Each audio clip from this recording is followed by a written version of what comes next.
Yes, good afternoon, everyone. Sorry, there's a small delay with respect to pen drive. Okay, it is not getting copied. Where did you stop in the last class? Food processing, right? I think we have covered all the initiatives related to food processing as well. Okay, so I'll tell you what all things we are going to plan for today's class. First thing is there is one last topic from food processing industries which is remaining. That topic is related to upstream and downstream linkages requirements. We'll complete that part related to food processing. After that, we'll take up the topic of land reforms. Hopefully, by by the time we take a break, we should be done with the topic of land reforms completely. After that, we will start with the topic of PDS, Public Distribution System. We'll cover the basics of PDS and also the recent developments in PDS. Particularly, you must have heard of a initiative of the government to create the world's largest grain storage plan in the cooperative sector. So we'll complete the PDS. And if time permits, we'll take up a topic of economics of animal rearing, which is related to your agriculture. So the idea is by the time we end this particular class, we should be done with the entire theme of agriculture, PDS, food processing industries, as well as land reforms. Some topic of agriculture will still be pending, like role of e-technology in agriculture, as well as the cropping pattern. That will take up in the next class. Is that clear? So when we started the module, right, I showed you the weightage for agriculture, PDS, food processing, and land reforms. The total weightage for these four is almost equal to half, almost 50 marks, right? So we'll start with the first topic of the day, which is upstream and downstream requirements. Please write upstream and downstream requirements.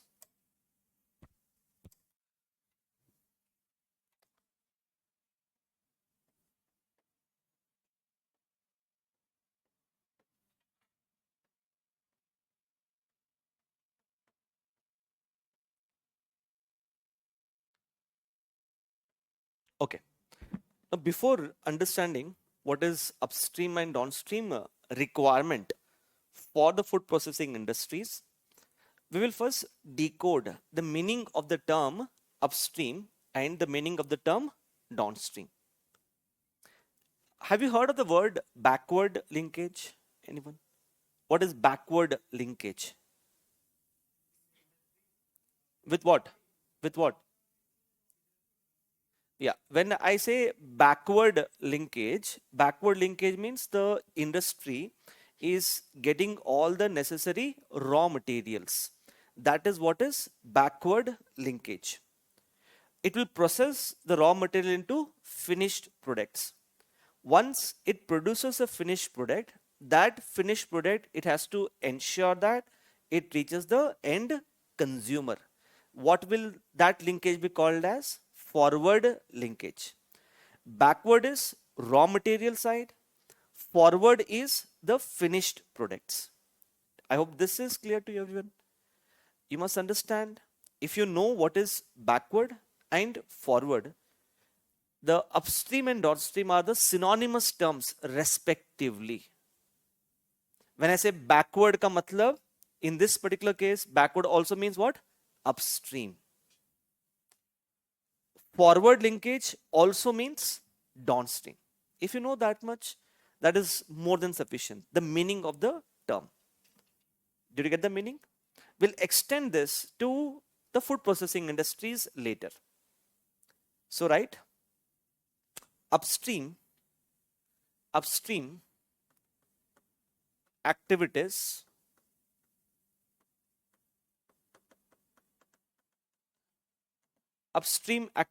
refers to procurement.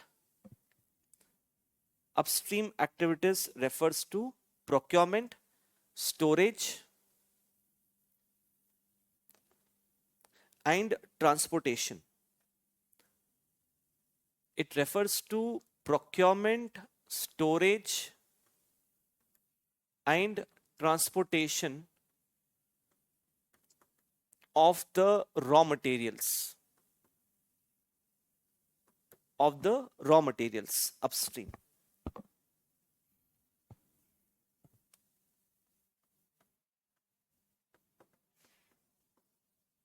Downstream activities refers to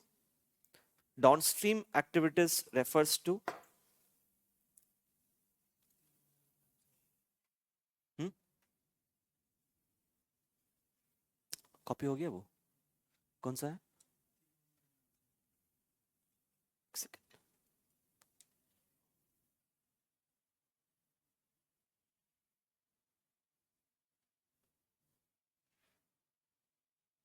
ये वाला okay ठीक है thank you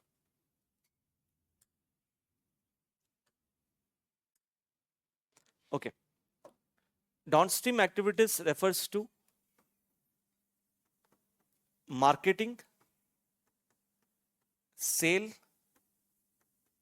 and distribution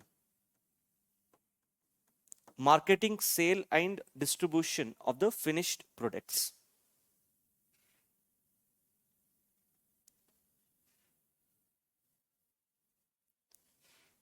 Okay, fine. You may pay attention.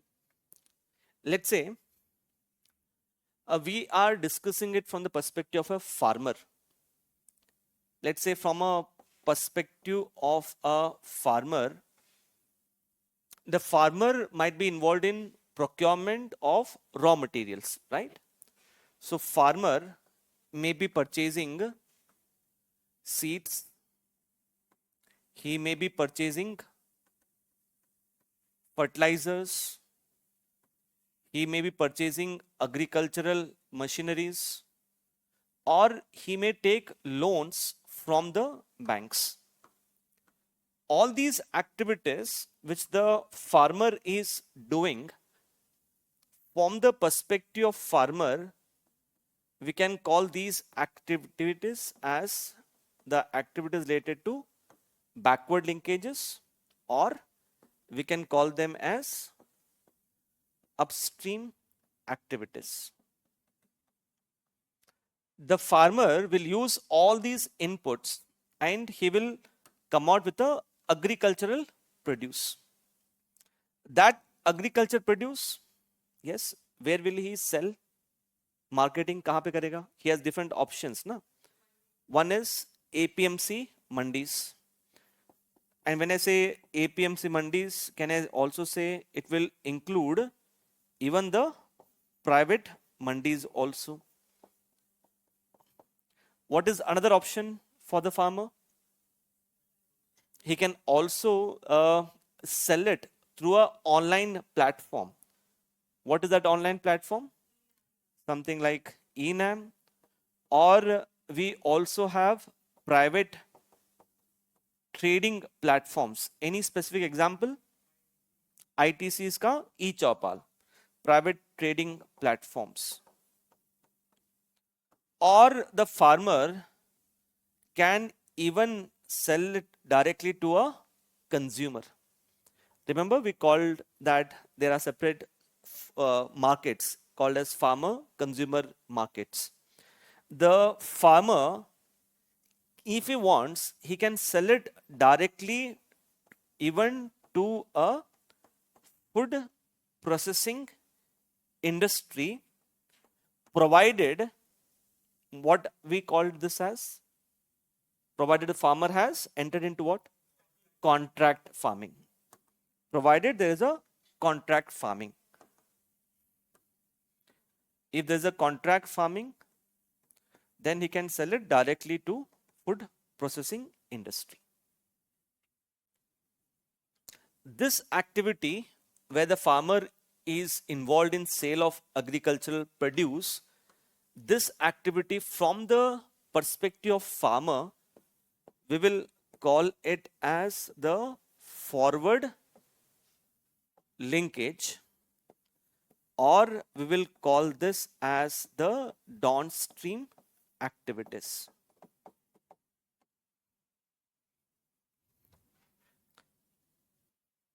So far, so clear?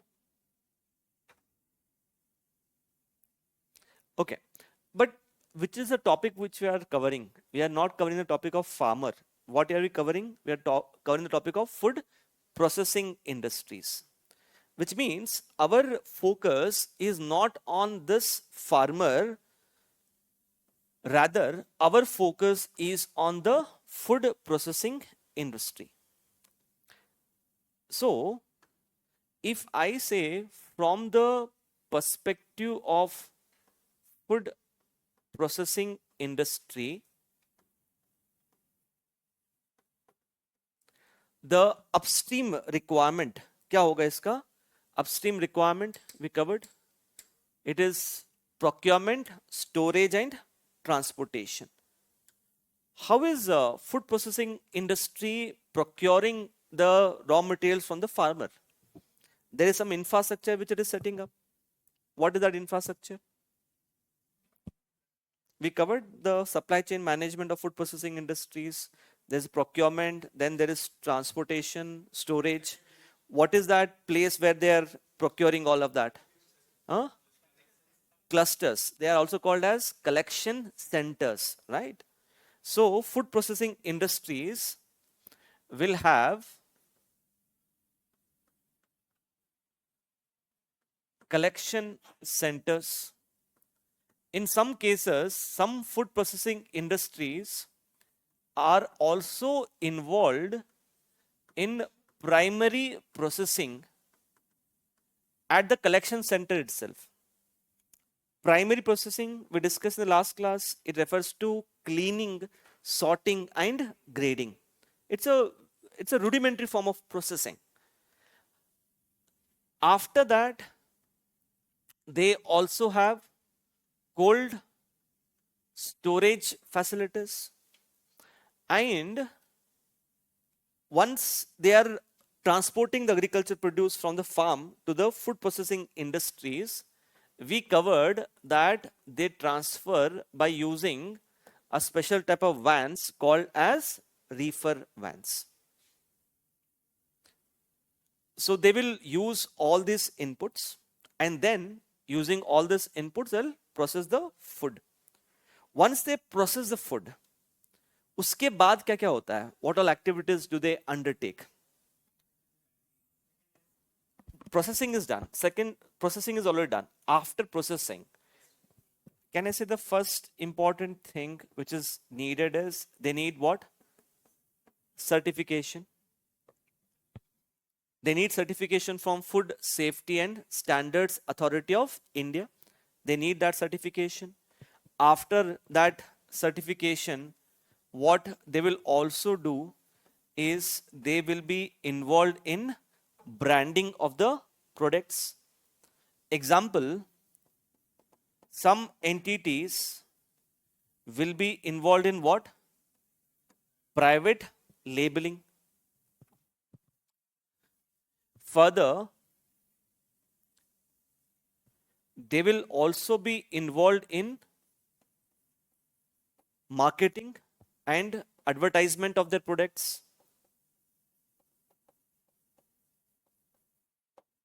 And they will sell their processed food through a retail chain. Okay. So all of these things for the food processing industry, they become upstream activities, and these activities we will call them as downstream activities.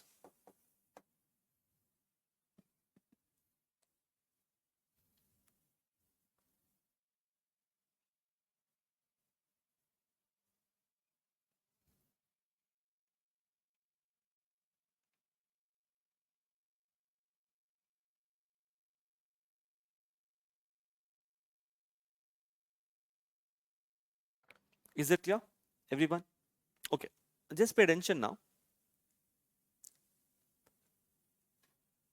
Here, the farmer is selling the agricultural produce to a food processing industry. From the perspective of the farmer, when he is selling the agricultural produce, from the perspective of the farmer, this activity, what will it become? It will become a downstream activity. But the same activity, if you consider it from the perspective of food processing industry, where it is procuring the raw material, the same activity for food processing will become what? Upstream. Which means the same activity for one entity can be downstream, for another entity it can become upstream. Did you get the point? Going by this logic, think of it. There is a retail chain, supermarket chain, like Reliance Fresh. It is selling the processed food. For Reliance Fresh, when it is procuring the processed food from the food processing industries, for Reliance Fresh, it will become a upstream. But for food processing industry, it becomes a downstream. Now the syllabus mentioned is upstream and downstream requirements of food processing industries. In other words, the question is something like, if you want the food processing industries to be successful, in that case, what upstream activities should the food processing undertake and what downstream activities should they undertake?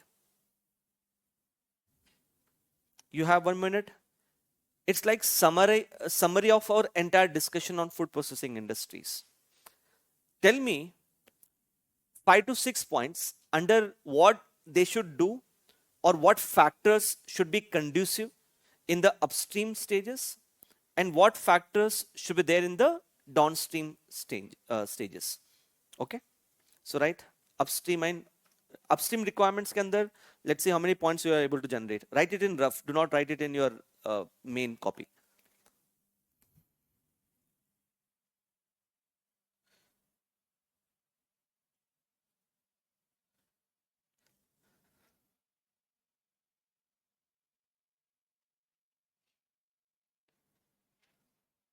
Sayal, please drop me a reminder on my mail or WhatsApp, wherever you have sent it. Please drop me a reminder so that I can just keep that in mind. Snehanjal, okay, Snehanjal has a question. Can you give me examples of private labeling? We covered in the last class. कौन सा Apple है? Adani Apple and Reliance Fresh, right? We also covered about another stores like More Stores. You must have heard about these stores, right? Retail stores called as More Stores, where they put their own label on the processed food and they sell it.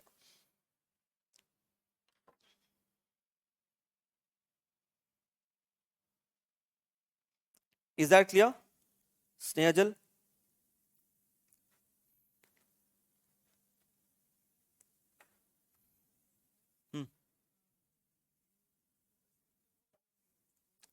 We have to write it from the perspective of food processing industries. Like, what are the upstream requirements and the downstream requirements for the food processing industries? You written? How many points? 4 to 5 points. Okay, out of all the 4 to 5 points, your best point?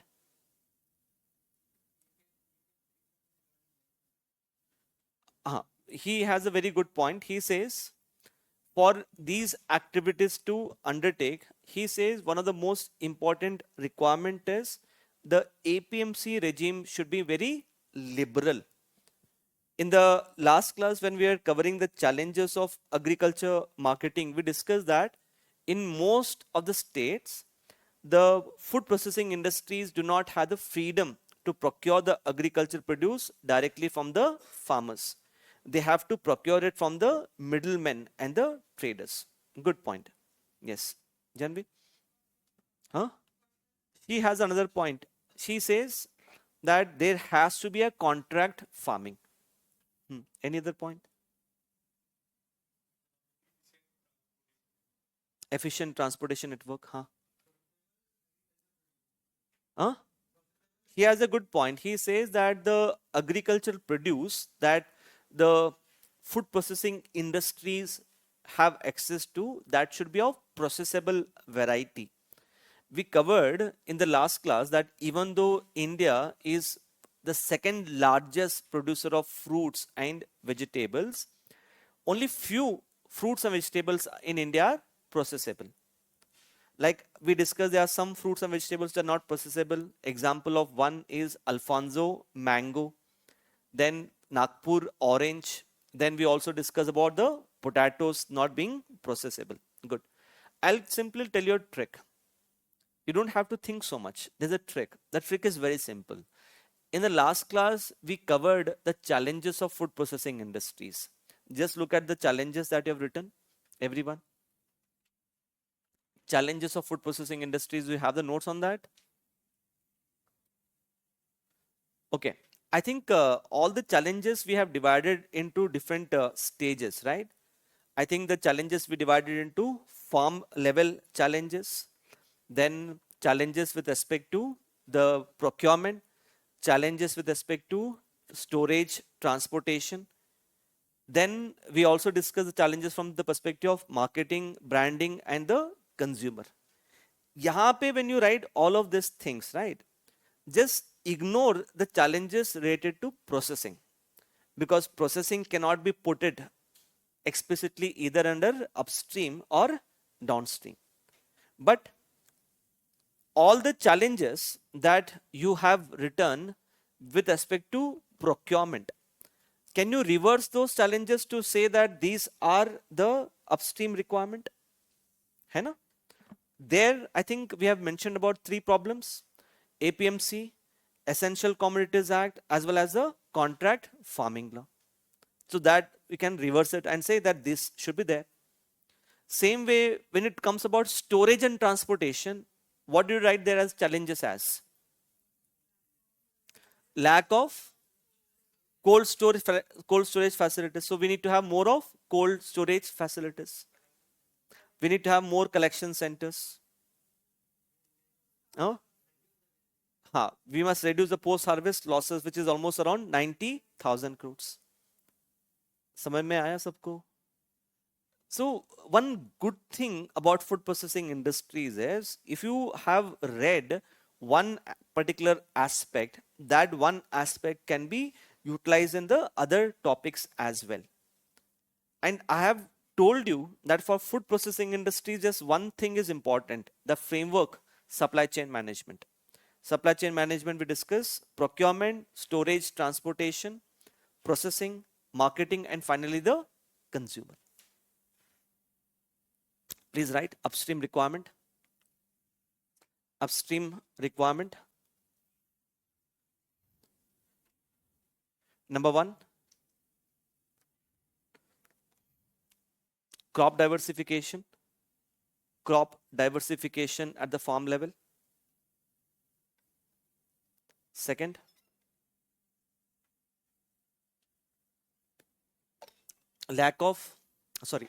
second one is adequate processable varieties.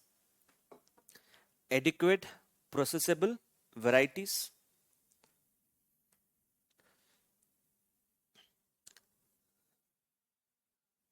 Third, liberal APMC regime. Liberal APMC regime. Liberal APMC regime. Then next,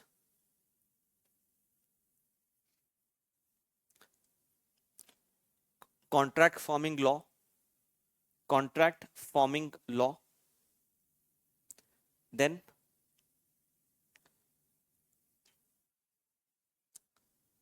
no unnecessary stockholding.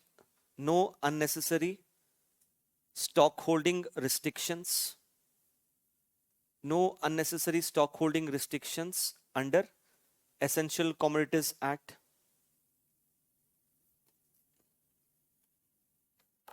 Next, adequate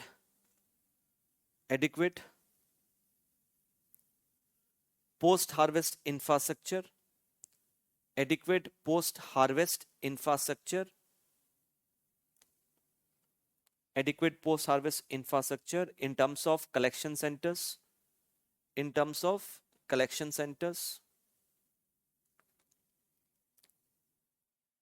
primary processing centers, reefer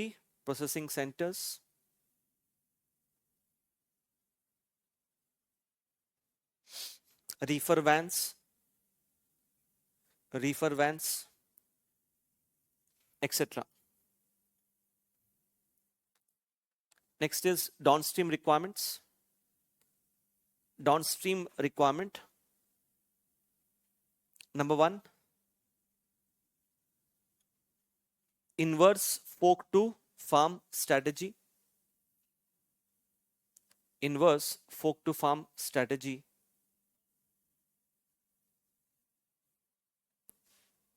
To understand the consumer demand,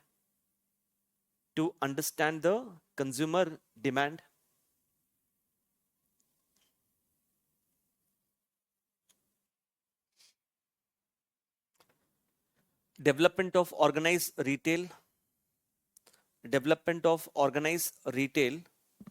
as seen in US. Example, we covered this. What is that retail chain in US called as? Walmart. Example, Walmart. Next one, higher penetration of private labeling.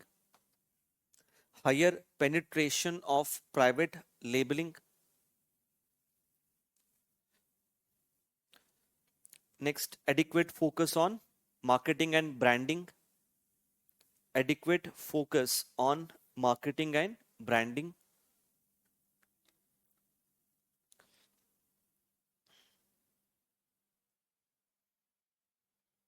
Next, cater to the global consumers. Cater to the global consumers through exports. How many points have written? Okay, fine. All of you, please have a look at this question, everyone. This was a question which was asked in the previous year mains. If you look at this question which was asked in previous year mains, the question says, what are the bottlenecks in upstream and downstream process of marketing of agricultural products? From where is this question asked? When I showed you the syllabus, in your syllabus is a line. The line which is mentioned is transport and marketing of agricultural produce. From this particular line mentioned in your syllabus, in mains 2020, already a question has been asked. Directly question has been asked. The question, as you can see, what are the main constraints in transport and marketing? Almost ditto, it is same. But if you look at this question asked, it is almost same, but what it has done, it requires you to classify the constraints in terms of 2 dimensions. One, you should write these are the upstream constraints, and second, these are the downstream constraints. Assuming, for example, you know what is upstream and what is downstream. You can clearly highlight that these are your upstream challenges and these are your downstream challenges. But what if you don't know the meaning of upstream and downstream? Then what should you do? क्या करना चाहिए? just write upstream and downstream challenges in marketing of agriculture produce and write all the challenges. It's like saying to the examiner, you pick up what is upstream and what is downstream. My role is to write the challenges. I've written that. But now, because you know what is upstream and downstream, can you just tell me how to decode this particular dimension of the answer in terms of upstream challenges and downstream challenges? You see, I'm not going to say you anything. From whose perspective should you see it? Should you see it from the perspective of farmer? Should you see it from the perspective of food processing industry? Or from whose perspective should you see upstream and downstream? Huh, please, go on.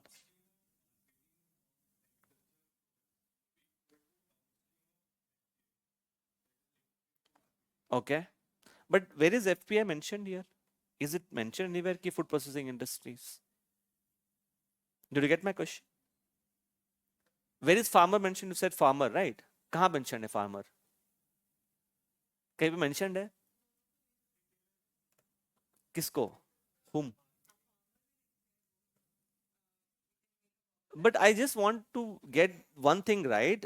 Whenever you say upstream and downstream, from whose perspective it is talking about upstream and downstream? That is my question.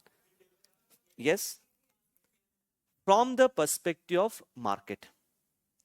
One, the question is not from the perspective of farmer.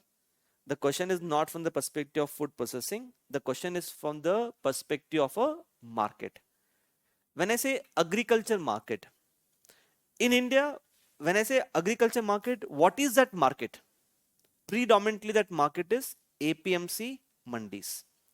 But is that alone the market for the farmer? Apart from APMC mandi, what is the other source of marketing for the farmer? One is APMC mandi, second one is the private mandi, third one is electronic platforms, and farmer, if there is a contract farming, farmer can also sell it directly to what? Food processing industry. Marketing ka perspective, when I say here, you should have a very broad perspective. Marketing means mandis, APMC mandi, private mandi, then ENAM, electronic platforms, and the fourth one is the food processing industry. Now, when you think of all these marketing, right? Now, from these entities' perspective, you should think of what is upstream. From these perspective, from marketing APMCs, private mandis, the upstream activities, once again, same only. Procurement, storage, and transportation. Downstream is once again same only, marketing, sale, and distribution. This side, who is the entity involved? Farmer. This side, who is the entity involved? Consumer. So this side, when you are procuring, what are the challenges? This time, when you are selling it to consumer, what are the challenges? That is what is upstream and downstream challenges. So this is a question where you have to bring your knowledge of challenges of agriculture marketing and challenges of food processing in one single place to write a comprehensive answer. समझ में आया? Any doubts here? Anyone? Can you tell me what is the biggest challenge of agriculture marketing in India? If you are able to remember from the last class we covered. I told you one statement. Yeah, that's the statement, one single statement. APMC regime is restrictive, fragmented, pro-trader and anti-farmer. From that one keyword, you can generate 5 to 6 points. There are other challenges also we covered. The challenges include, remember, APMCs are located far away from villages. What is an average size of, how much size does the APMC serve? 407. How much it should be serving? 80. We also covered about multiple taxes and levies imposed in mandis. That's another challenge. So you have 6 to 7 challenges with respect to marketing. And food processing, so you know the challenges. When you see from the perspective of food processing, what's the biggest challenge from the perspective of procurement? Once again, restrictive to ho gaya wahan pe point. What else? You just now wrote, look at your upstream requirement.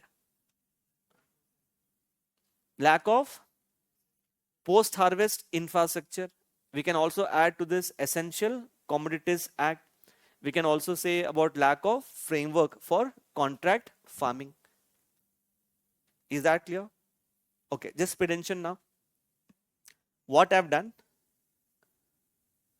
I have just made a diagram.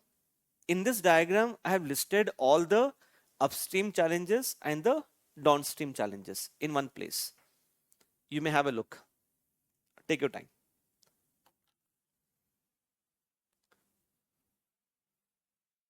You start from here.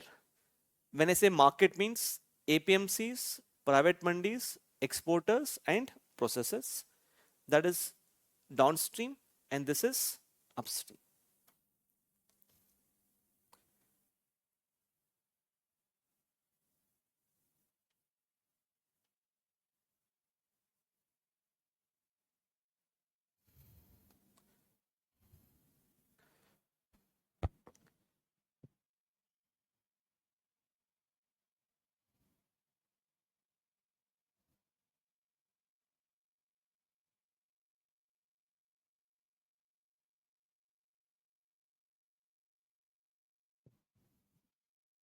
I hope you know this term, sanitary and phytosanitary measures.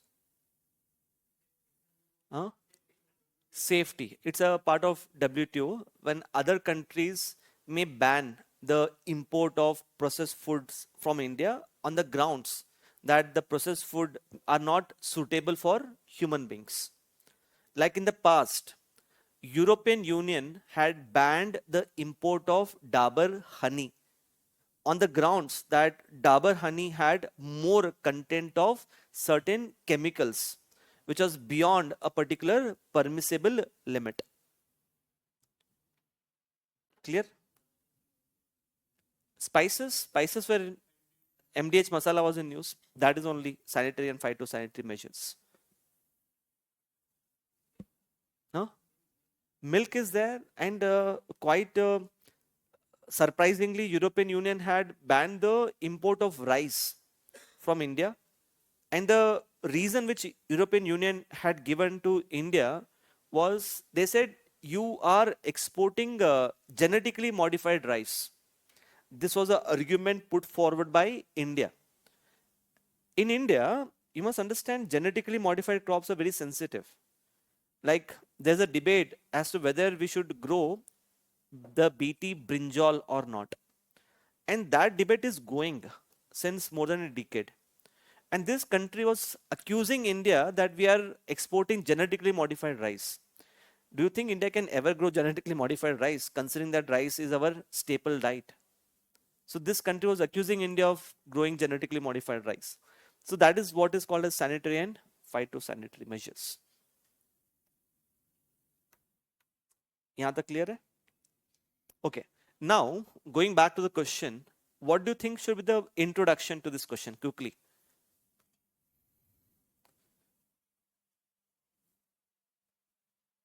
What has to be written in the body of the answer मैंने तो आपको दिखा दिया. That is sorted. What should be the introduction? Quickly, anyone?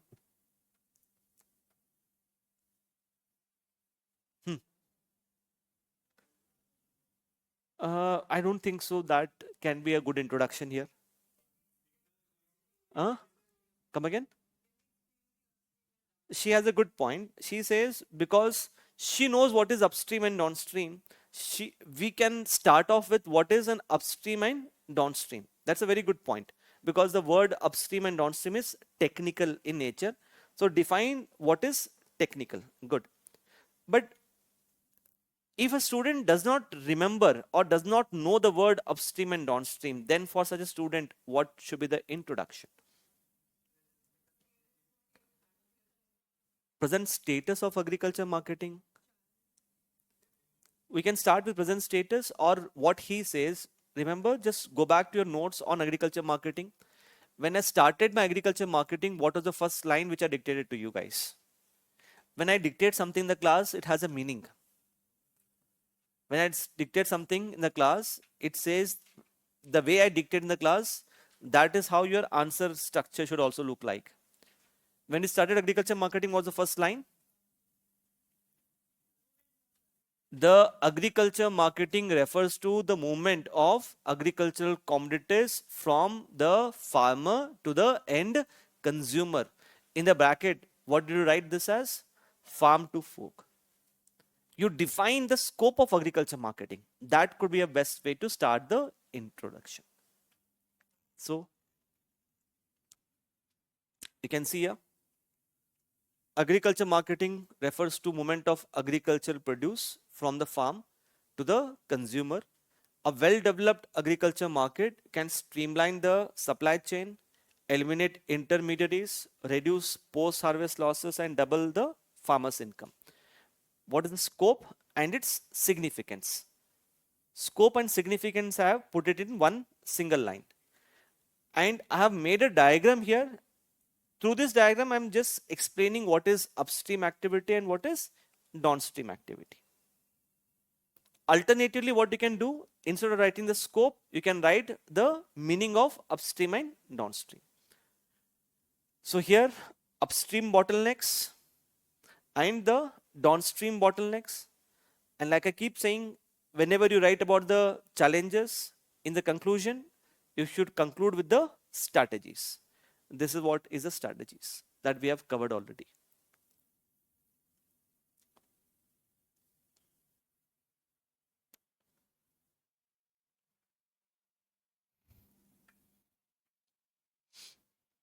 ठीक है?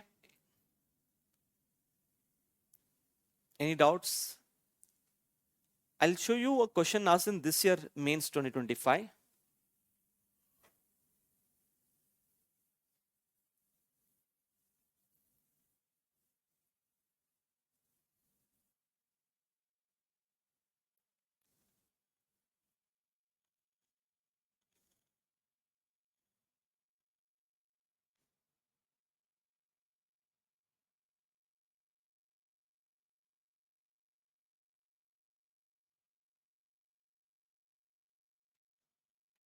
Please have a look at this question now. Everyone, 1 minute, I want the answer structure quickly. Mains 2025. It's a 10-marker question.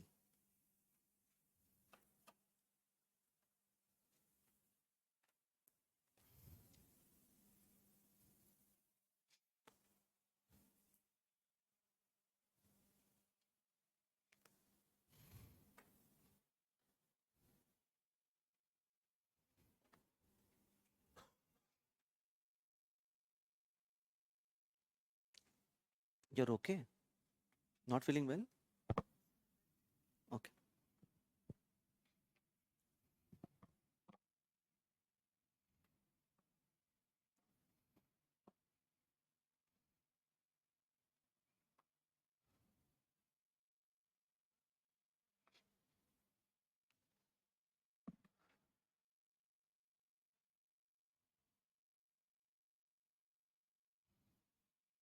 It says supply chain management of agricultural commodities.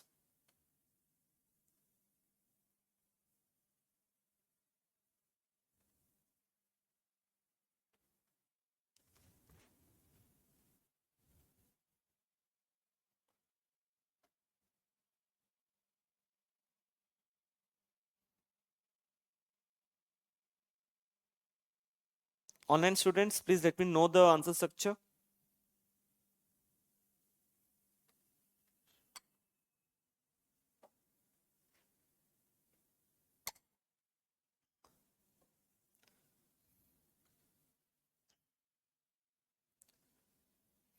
Done?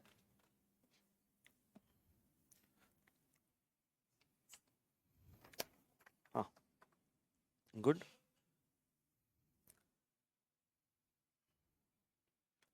Good. What will write in the significance?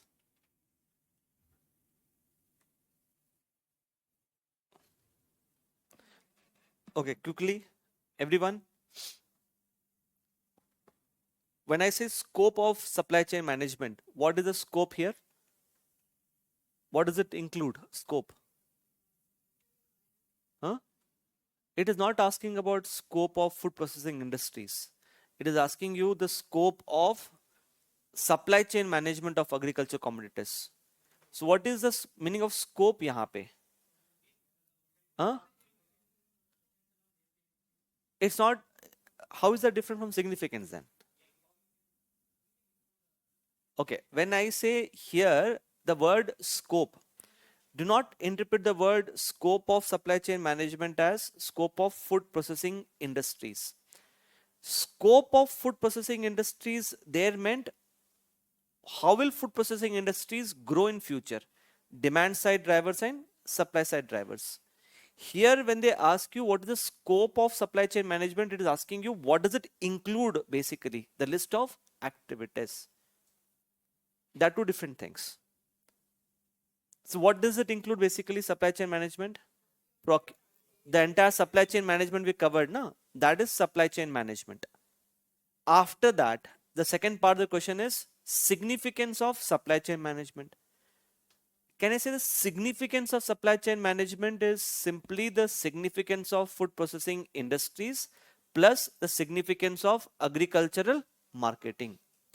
While discussing the significance of agriculture marketing, just open your notes and tell me what was the points that we covered in significance of agriculture marketing. Come again? Inverse folk to farm strategy. Good. We covered that there's a marketing intelligence which can promote more of crop diversification. It can offer remunerative prices to the farmers. Then it can promote Bake in India, control the food inflation. Okay. What do you think should be the introduction here? Directly start off with what? Supply chain management. The meaning of supply chain management. Whatever we covered in the previous question, right? The same introduction can be used here as well.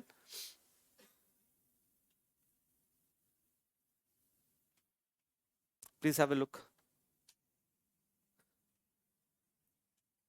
Look at this introduction and the introduction which I showed to the previous year question. Can I say the both are same? That is why you should practice the PYQs. When you practice the PYQs, it so happens that some of the points which are used in the previous year mains, especially for static topics like food processing industries, land reforms, those same points you can repeat it also in the next year mains. The introduction is same. The body of the answer, what is scope, what is significance. Then you can make a passing reference to challenges of supply chain management, just a passing reference, and conclusion can be the recommendations.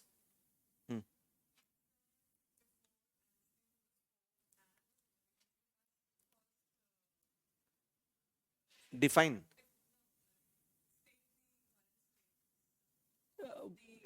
Yeah. What? Where is agriculture marketing mentioned? कहाँ पे mentioned है agriculture marketing?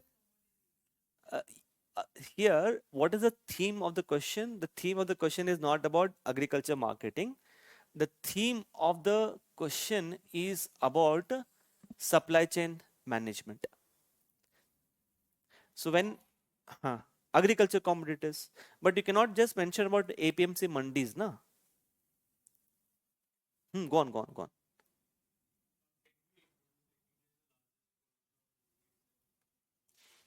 It's a 10-marker question. Directly start off with the demand of the question by writing what is supply chain management. See, I keep saying to students that ideally when you start your introduction should start off with the present status. But for supply chain management, there's no present status, na? Because supply chain management is not one homogeneous group. It is a heterogeneous group. Like we covered in the class. Supply chain management, we covered supply chain management, no? What is supply chain management? Procurement, then storage, transportation, processing, marketing, that is entire supply chain management. For what will you write in the present status? You tell me. I'll say whether it's right or not. You can't write just about how many mandis we have, because that is not just a supply chain. We cannot just talk about food processing industries, because that is not just a supply chain management. So that's a problem here. Okay. समझ में आया सबको? Everyone? Fine.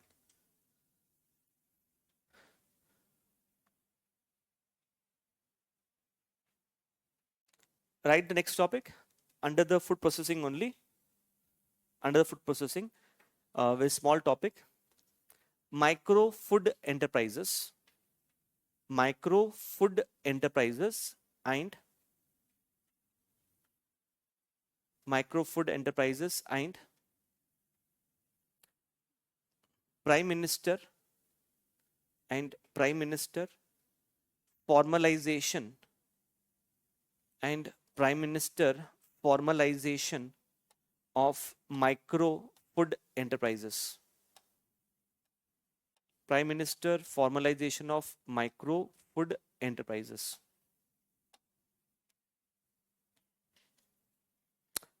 Okay.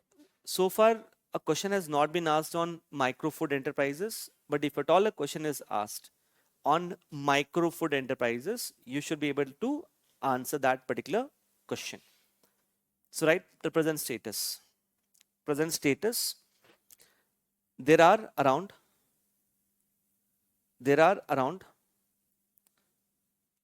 25 lakh micro food enterprises. There are around 25 lakh micro food enterprises accounting for 10%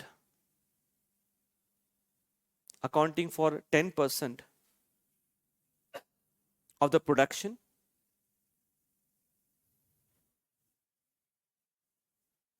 and 75%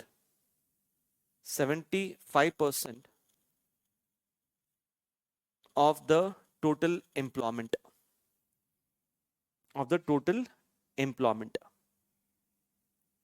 full stop. Next, challenges. Okay, now you tell me, we have some enterprises called as micro enterprises, very small scale enterprises. If there is a standalone question for 10 mark and the question is asking you to write about the challenges faced by micro enterprises, micro food enterprises, what should you write here? Take your time. Huh? Okay, he says that he can talk about regulatory cholesterol. The problem is, if you talk about regulatory cholesterol in the first point itself, that will seem like a challenges related to MSME. The question is not about challenges of MSME. The question is about micro food enterprises. The word which is important is food. That can be a point, but that has to come later. The first point should be very specific to processing. Getting it? Huh. What are the factors of production? Land, labor, capital, and entrepreneurship. That you have to write it specifically from the perspective of micro enterprises. Just look at the challenges that you have written for the food processing industries. Can I say that you can extend the same challenges to micro food enterprises also? Can they be extended to same to micro food enterprises? You mentioned farm level problems, procurement level problems, storage and transportation problems. Getting that point, everyone? But what you have to do, that point should come later. But first, at least 3 to 4 points should be very, very specific to micro food enterprises. That can be related to technology. That can be related to lack of marketing and branding. That is very important, right? And you can also talk about lack of access to infrastructure. That is also there. Huh? Huh? that becomes a challenge of MSME that has to come later. The first should be very specific to food enterprises. That's what I'm saying. Those challenges must come later. The first challenges should be very specific to food enterprises. So what I have done,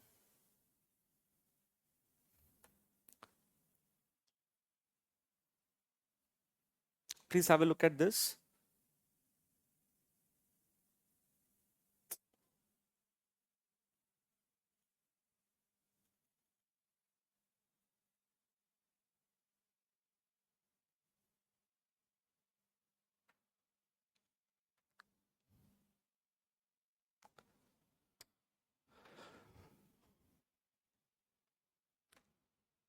Look at all of this. 1, 2, 3, 4, 5, 6, 7, 8. After writing these points, if you have any other points related to MSMEs and other stuff, you can always write. But these are the points which should be written.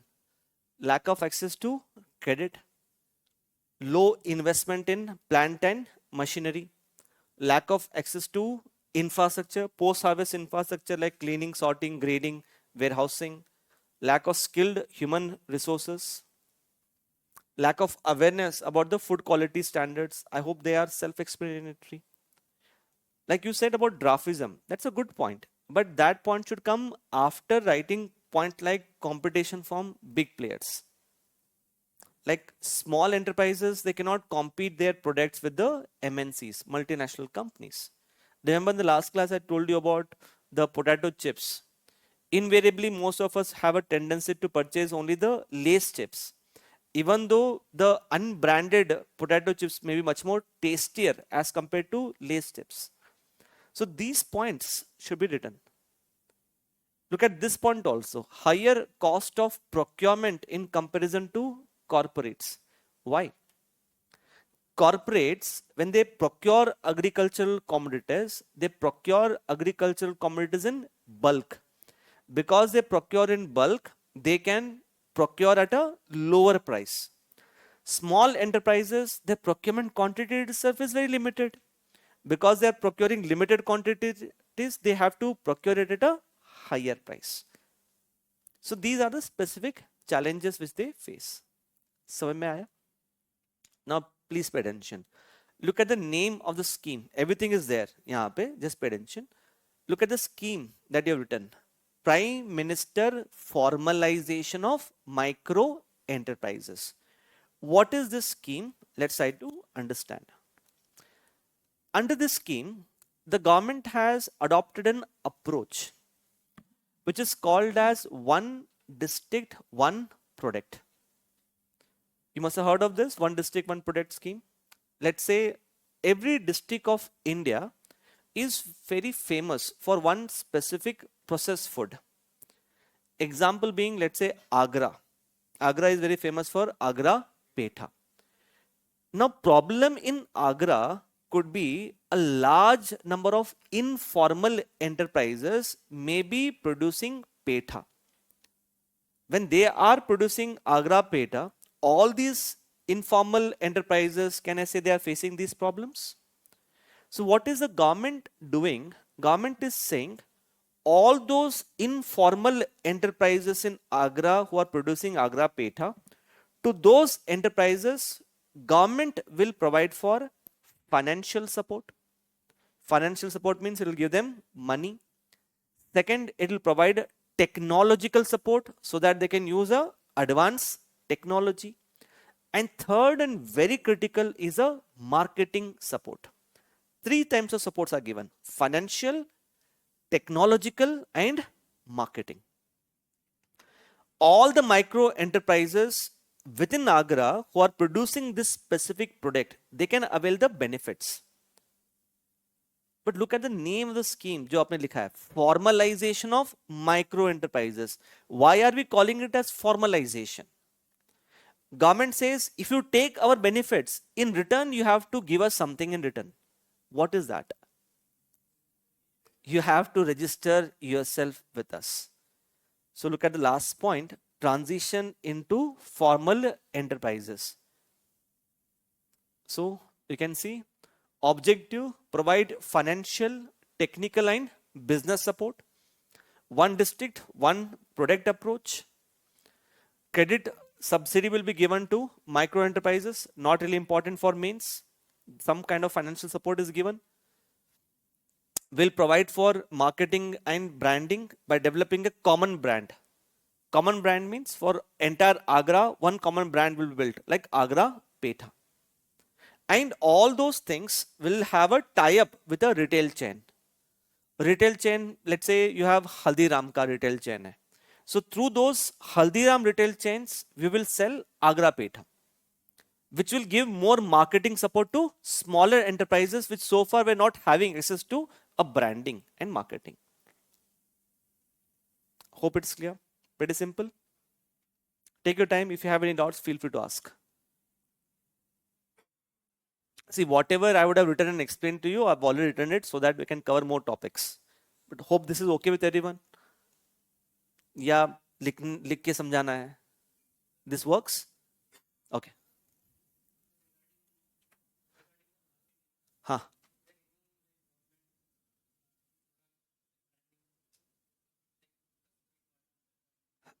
Under this? No, so far they're not done. It's a ongoing initiative. The things are yet to be developed.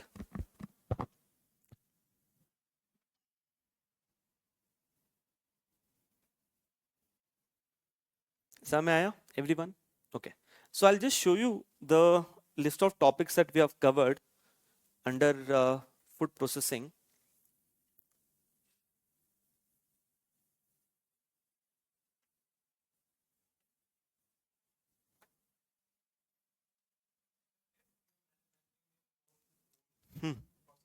Huh.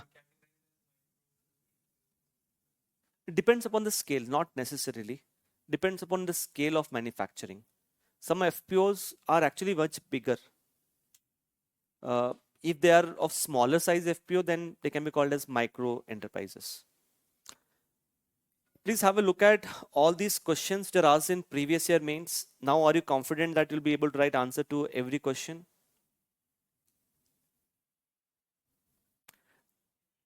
2025 scope of food processing industries, measures taken by the government, scope and significance of food processing industries, challenges and opportunities, role of supermarkets in supply chain management. यहाँ पे क्या लिखना है? Once again, organized retail का. When I say supply chain management, once again you have to talk about procurement, storage, transportation, the same things. And some supermarket chains also involved in private labeling also. I given some example like Mother Dairy ka Safal outlet or the Reliance stores, Reliance Fresh, collection center, that same, that entire chain.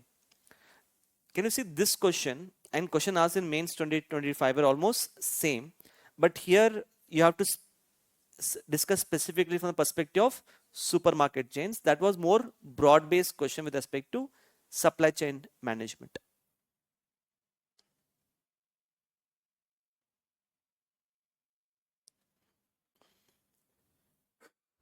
ठीक है, everyone?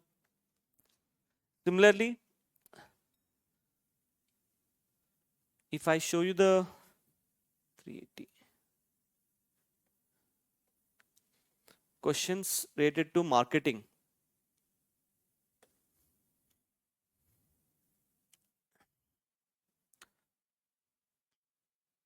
can you see we are covered this scope and significance? We have covered upstream and downstream. Same thing is there for constraints in transport and marketing. We have covered about MSP. We have covered about APMC. Only one thing which is pending is role of e-technology. Based upon these topics of agriculture marketing, these are the practice questions that we have covered in the class. So even though in your syllabus just one line is mentioned, storage and transport of marketing of agriculture produce, we have covered all these topics.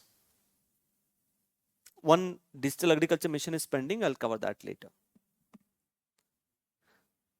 So let's move on to the next part. The next part is land reforms. We'll cover that later. No. Role of e-technology is not same as e-NAM. e-NAM is very narrow. E-technology is much more broader. The question of e-technology in marketing is e-NAM, but e-technology will also help us in production, precision agriculture, or it also helps the farmers in upstream activities of securing access to credit and those things. We'll cover that later. Land reforms.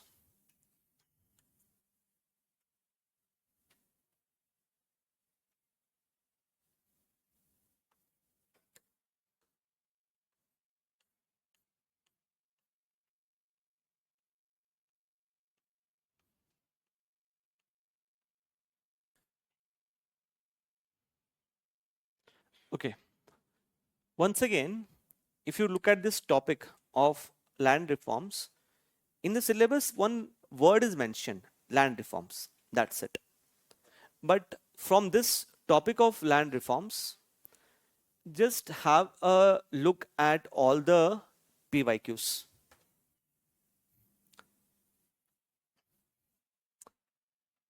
The first question here was, why were land reforms successful in few parts of India? You know that land reforms were not successful throughout India. They were successful only in few parts, which include, yes, Kerala, West Bengal, and Jammu and Kashmir. These are the three states in which the land reforms were successful. So here the question was, what were the factors responsible for success of land reforms in these states? Even though it is not mentioned, you need to talk about the three states. Second is objectives and measures of land reforms. How did land reforms benefit the small and marginal farmer? If you see this side, it is about why they were successful. This is about how did it benefit the small and marginal farmer. And here once again, the benefit of land reforms. And this is specifically related to one aspect of land, which is land leasing. So just have a look at this question, this topic. Identify the dimension on which question has already been asked in the mains. Question has already been asked on objectives. It has been asked on measures, why it was successful, and how it benefited the farmers. Even that is asked. What is pending now? Challenges of land reforms and strategies. That's it. If you are lucky enough, it might so happen that the same dimension could get repeated, except the wording of the question might get changed. Or UPSC may explore a new dimension on which question has not been asked, that is the challenges and strategies. Straightforward. But there are some important developments related to land also. Current affairs. Do you know what's the most burning issue related to land reforms which was in news recently, just probably a month back? Land pooling policy. Land pooling policy was in news in the context of Punjab. You must have read newspapers, right? Like a lot of farmers in Punjab were protesting against the land pooling policy. That is more of current affairs. We'll focus more on the static part about what is about the land reforms. समझ में आया सबको? Everyone is clear? Okay. Based upon our discussion, whatever we are going to cover, you should be in a position to attempt an answer to all these questions. Even though just one word is mentioned, land reforms, we are covering legalization of tenancy, then relationship between fragmented land holding and income of the farmers, challenges in modernization of land records. How many have heard of this? Anyone has heard of this? Presumptive and conclusive titling? No one? Okay, we'll cover this in detail in today's class. I will briefly touch upon this model also, land pooling model. And last one is about land reforms 2.0. These are the things that we are going to cover. Is that part clear? Okay. Right, land reforms. Dimensions, right? First one, background.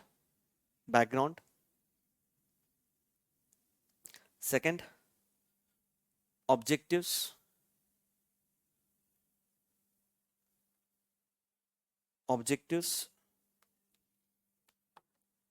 Measures. Objectives, measures. Success. Objectives, measures, success. Challenges, strategies. Okay, so these are the dimensions that we are going to cover with respect to land reforms. Now, please pay attention, every one of you. I'm going to show you something देख के डरना नहीं है सबसे पहले तो, because what I have done, your entire topic of land reforms, the dimensions which I have dictated just now, all of that I have compiled in one slide. Because I have combined in one slide, you might find it to be overloaded in terms of content.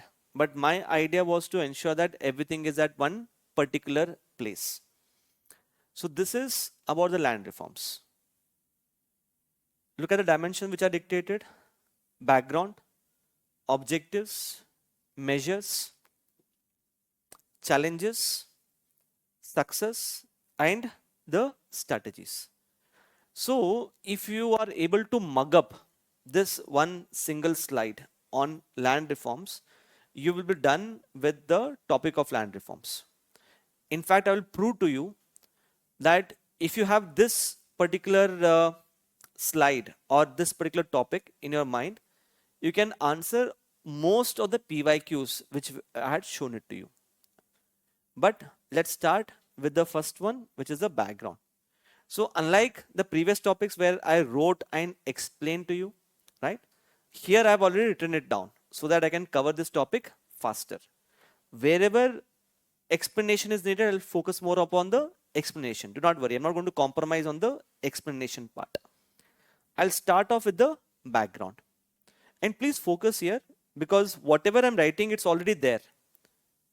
The idea is, when I'm writing something, it is to make you brainstorm the ideas. Clear with that? Okay. So please pay attention.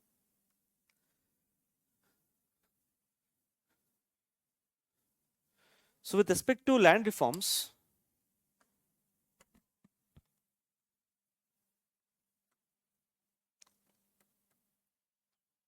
let's get into the background first. You know, when British established their rule over India, British introduced 3 types of revenue settlement system. Are you able to remember those revenue settlement system? One is permanent settlement system, which is also called as Zamindari system. Second one is Raitwari system, and the third one was Mahalwari system. All these systems were set up by the British for collecting the revenue. British was not concerned with welfare. British was more of a police state. It was more of a state which wants to collect the revenue. If you go back to the time, British time, 3 sectors of economy: agriculture, industry, and services. Industry and services was completely underdeveloped. The only sector from where the British government could collect tax was agriculture. So British government put disproportionately more tax burden on the agriculture sector. So obviously all the three systems were exploitative, but the most exploitative system was zamindari system. You must have studied that in your history, but I'm just doing a quick recap so that you're able to link it to the topic of land reforms. You must have studied in the history that you had British provided the ownership of the land to the zamindars, right? Can you tell me what kind of ownership was given to zamindar? When he had the ownership right, what kind of right it was? It was a right which can be inherited from father to son, right? So it was inheritable, good. And what else was it also called as? It was in almost all the major circumstances, it was inalienable. It means the ownership right of the zamindar would not be taken away except in certain circumstance. I hope you must have heard of that circumstance. What is that called as? Sunset clause. A day was fixed by which the zamindar was supposed to pay the revenue. If it does not pay the revenue, then the ownership rights will be taken away.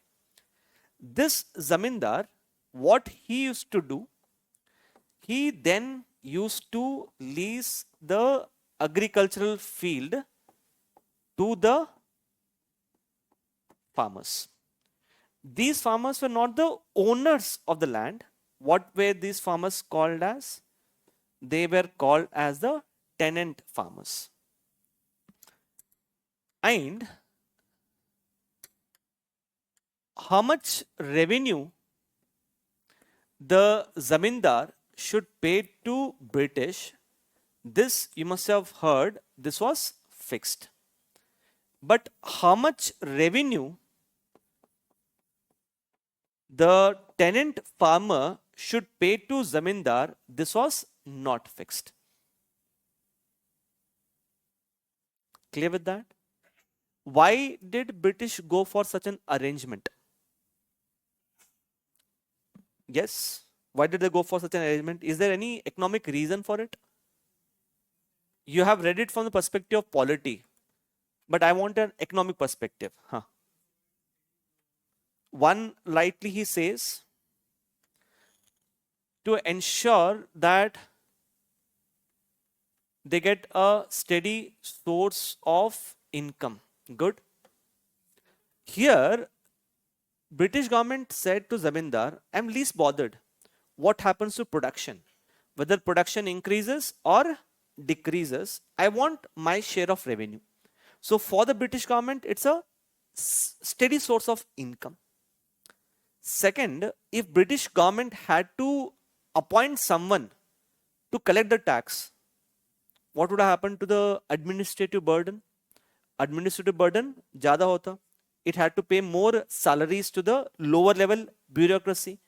Now, who is performing the role of lower level bureaucracy now? Zamindar. So, second one is it will reduce the administrative cost. And third and very important, it was also to encourage zamindars to make more amount of investment in the agricultural land. The idea is very simple.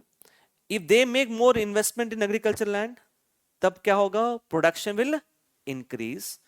If it increases, who is the immediate beneficiary for that? Zamindar himself. Because zamindar, how much revenue he has to pay to the British, that is fixed. So anything surplus is good for zamindar. So British thought economically this can help boost the agricultural production.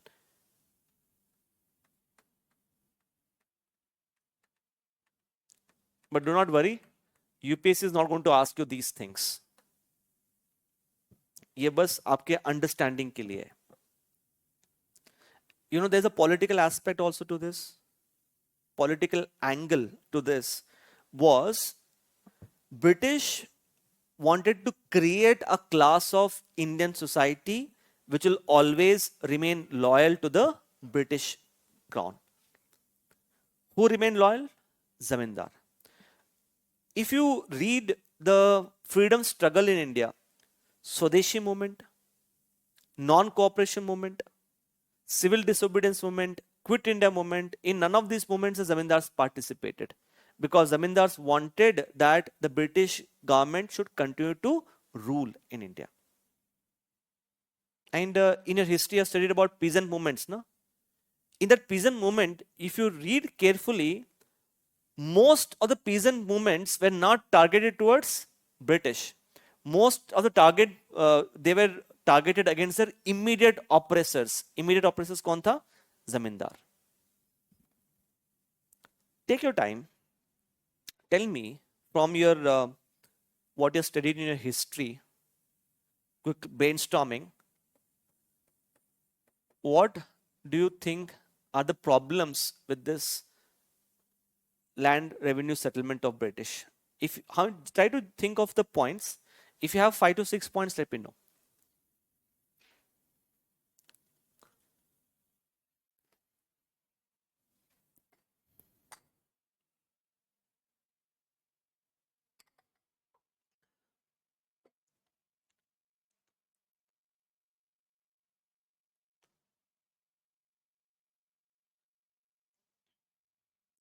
Five to six points with respect to what were the problems.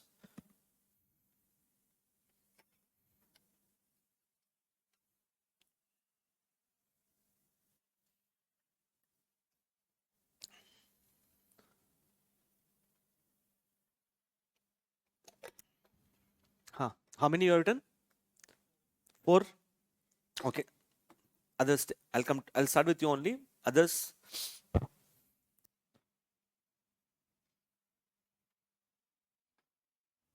How many? 3. Okay.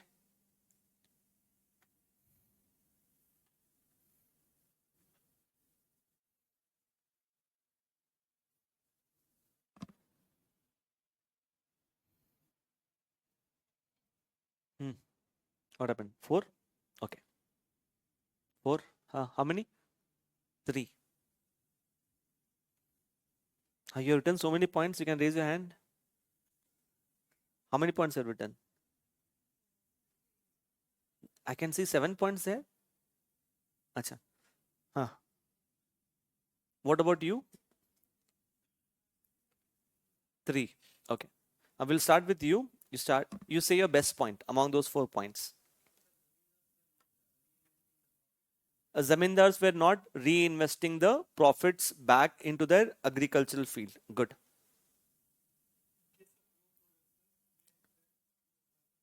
Debt trap to the farmers. Okay, good.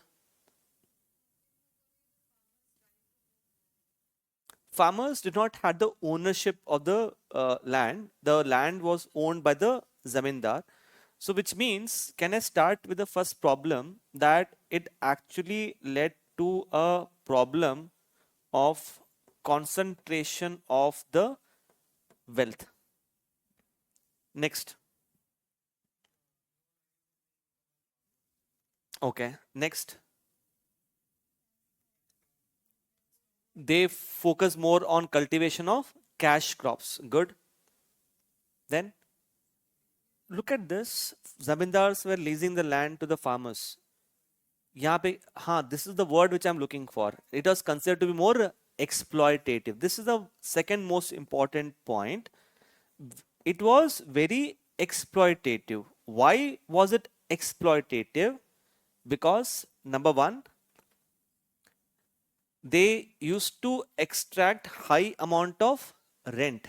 Sometimes the rent used to go up to 50% of the agricultural produce.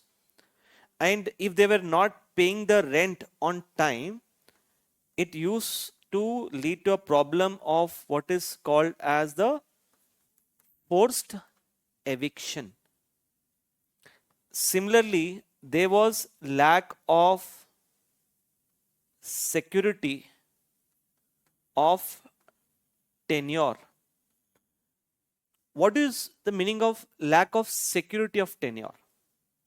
Lack of security of tenure means when the zamindars used to lease the land to the tenant farmers, there was no written contract which would say for how long the tenant farmer could use that particular agriculture land for cultivating. There was no written contract.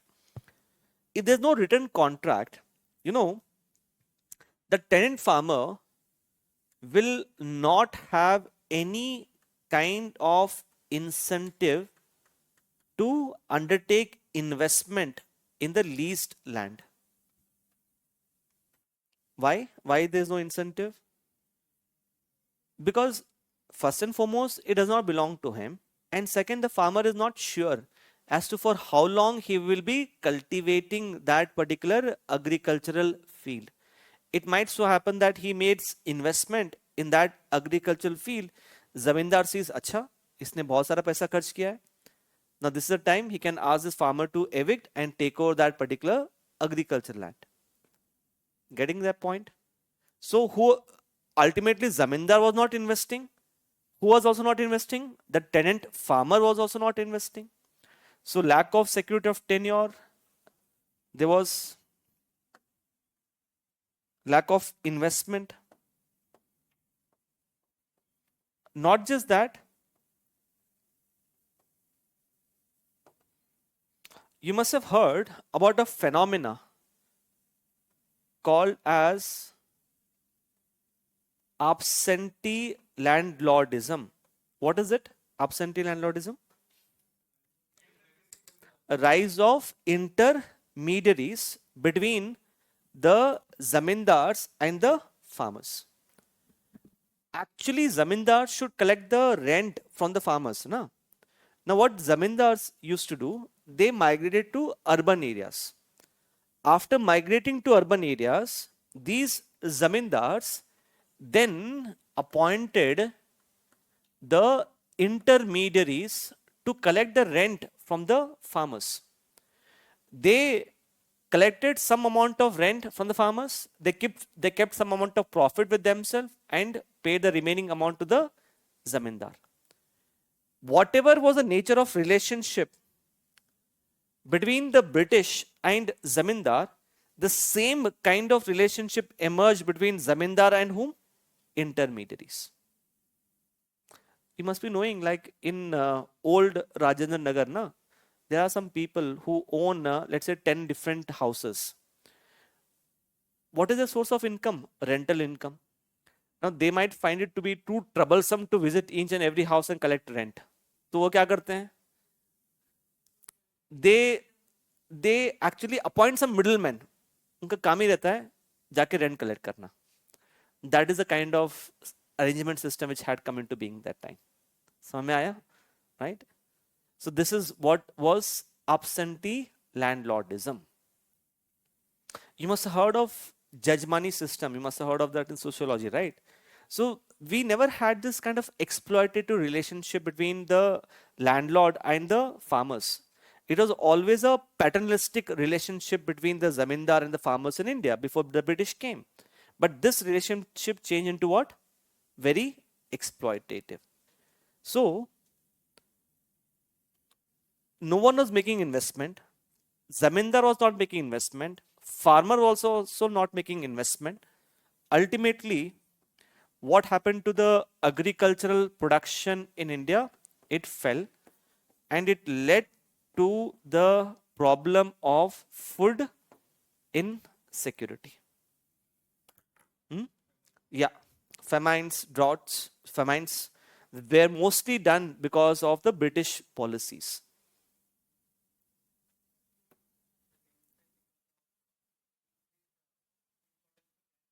Huh. Hmm? Mm-hmm. Huh? You can write that. But I don't think UPSC will ask you about the background. Getting this point? Okay. Now this is the story that you should know. Now let's start with the topic of land reforms. So in the topic of land reforms, the first thing that you need to know is the objectives and the measures. So write the land reforms now. Land reforms were introduced. Land reforms were introduced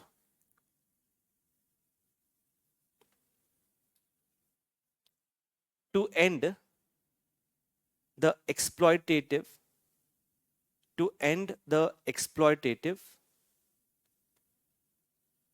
and feudalistic, to end the exploitative and feudalistic character of agrarian structure which had come into being,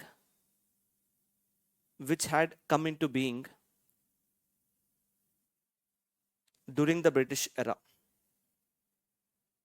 So there's a keyword that you should write. Look at the keyword, which is feudalistic and exploitative. Now this is a keyword. Okay, now what do you think were the objectives of land reforms? This was a question which was explicitly asked. Objectives.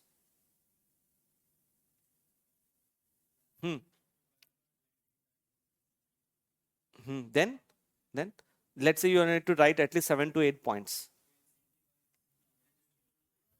इसको reverse कर दो.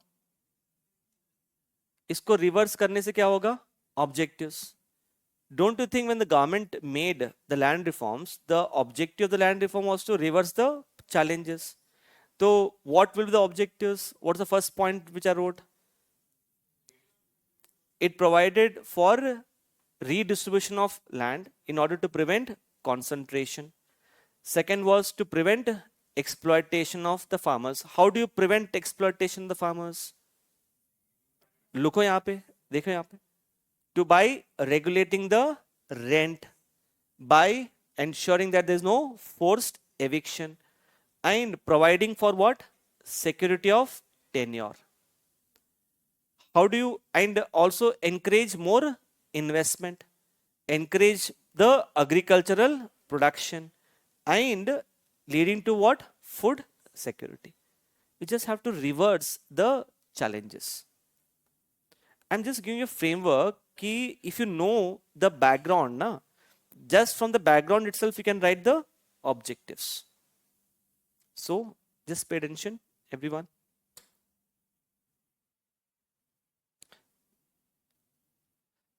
What I have written here, look at this. British revenue settlement system was feudalistic and exploitative. It was feudalistic and exploitative. It led to all these problems जो अभी मैंने लिखा है. Concentration of wealth, exploitation of the farmers, low investment in agriculture, underdeveloped agriculture, and food insecurity. What did I write here? Objectives are reverse the problems. That's it. This was the question asked.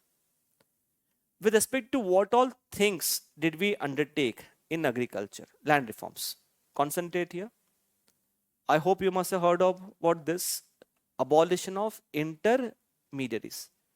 What did we do with respect to abolition of intermediaries? We said between the government and the farmer, a intermediary was set up during British time. Who was that intermediary?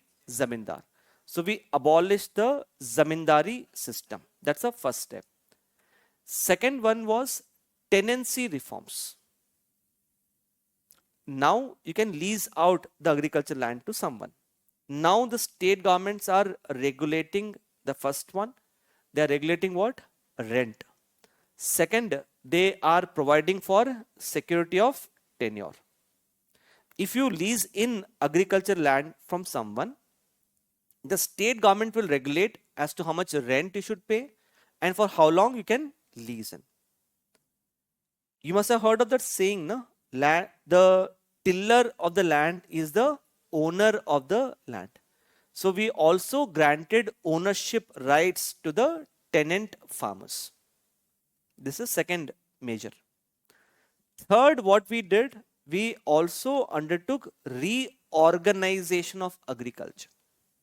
As part of reorganization, I hope you must have heard about this Land Ceiling Act. If I ask land as a subject is placed under which list? State, central list or the state list? State list. So what happened is every state in India passed an act called as a Land Ceiling Act. Every state, it is state specific act. Under this Land Ceiling Act, every state put a limit on how much of irrigated and how much of unirrigated land can a person own. For example, a particular state might say you can own maximum of 10 acres of irrigated land. If you own unirrigated land, for example, you can own a maximum 25 acres. A limit was set. If someone was owning more than the limit, what we used to do? We used to take away the surplus land and divide and distribute surplus land among the landless people. That is the second part, distribution of surplus land among the landless. Can you give me an example of a country which had adopted forced cooperative farming? Russia. What is that called as? That farmers were being forced to do cooperative farming in USSR. So क्या नाम था उसका? It was called as forced collectivization. Even in China, to a certain extent, it was done in the form of communes. You must have heard of. These countries could do it because they were communist. Can India do it? Because we are a democratic country. But India did try. India did try collectivization. But it was not a forced collectivization. It was a voluntary collectivization. So we also tried out our cooperative farming. But this has not been successful. Now we are trying to revive that cooperative farming once again in the form of what is called as FPO, Farmer Producer Organization.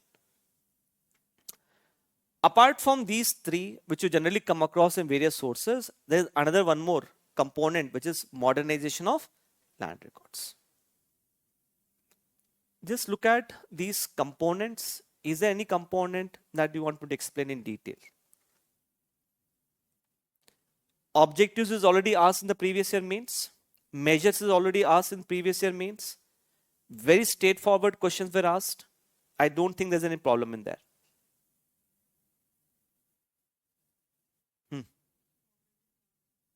Cooperative farming, it's just like farmers come together. They pool in the land. They practice cooperative farming. When we cover FPO, we'll cover that in detail. Not worry. Abolition of? That is part of this only, no? The Land Ceiling Act.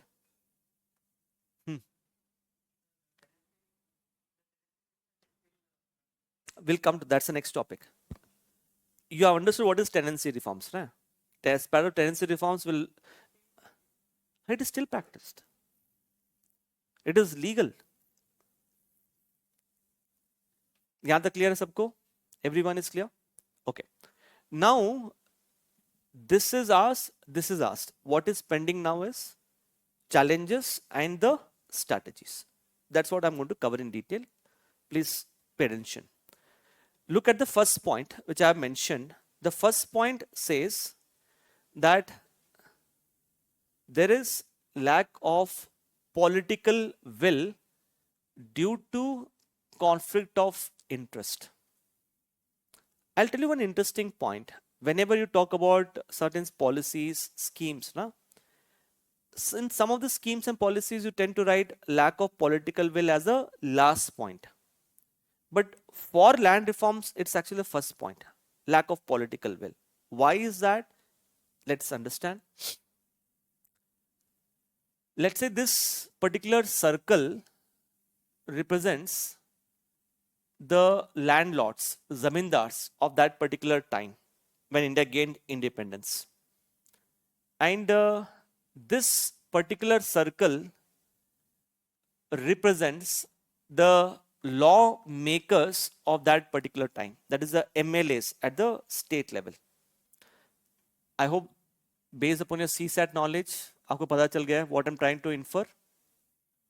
That there is large overlapping between the zamindars and the lawmakers. Lawmakers were also zamindars. If we are lawmakers, as lawmakers, what is our public interest? Our public interest is to ensure efficient implementation of the land reforms. But as landlords, can I say we have our private interest also? What is our private interest in this particular case? Our private interest is to ensure that we continue to have the ownership of the more amount of land. Whenever there is a conflict between public interest and private interest, generally which one will have a triumph? Private interest. So when lawmakers as zamindars were involved in lawmaking, there was no political will to implement strong laws. They deliberately made the laws to be very, very weak, such that they can continue to have ownership rights over the land. I hope this part is clear. In your mains, don't make this diagram. ये बस आपके लिए है. In mains, that line is more than sufficient, which I've mentioned. What is that? Lack of political will because of conflict of interest, public and private interest. How can you substantiate or show that this conflict was in such a way that zamindars did not implement, or the lawmakers did not made a strong law? You can see this point. Can anyone explain to me this point? Have you heard of this? Vague definition of personal cultivation. No one has heard of this?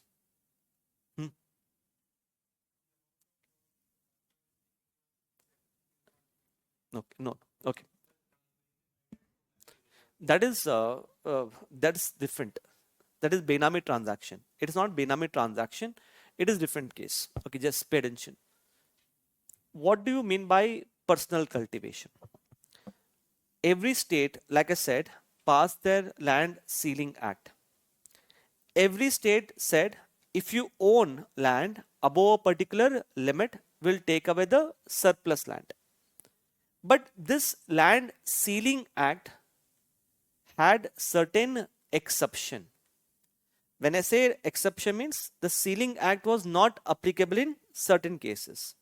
Like one case where it was not applicable was if the land was what kind of crop? Plantation crop. Plantation crop example include tea, coffee, rubber.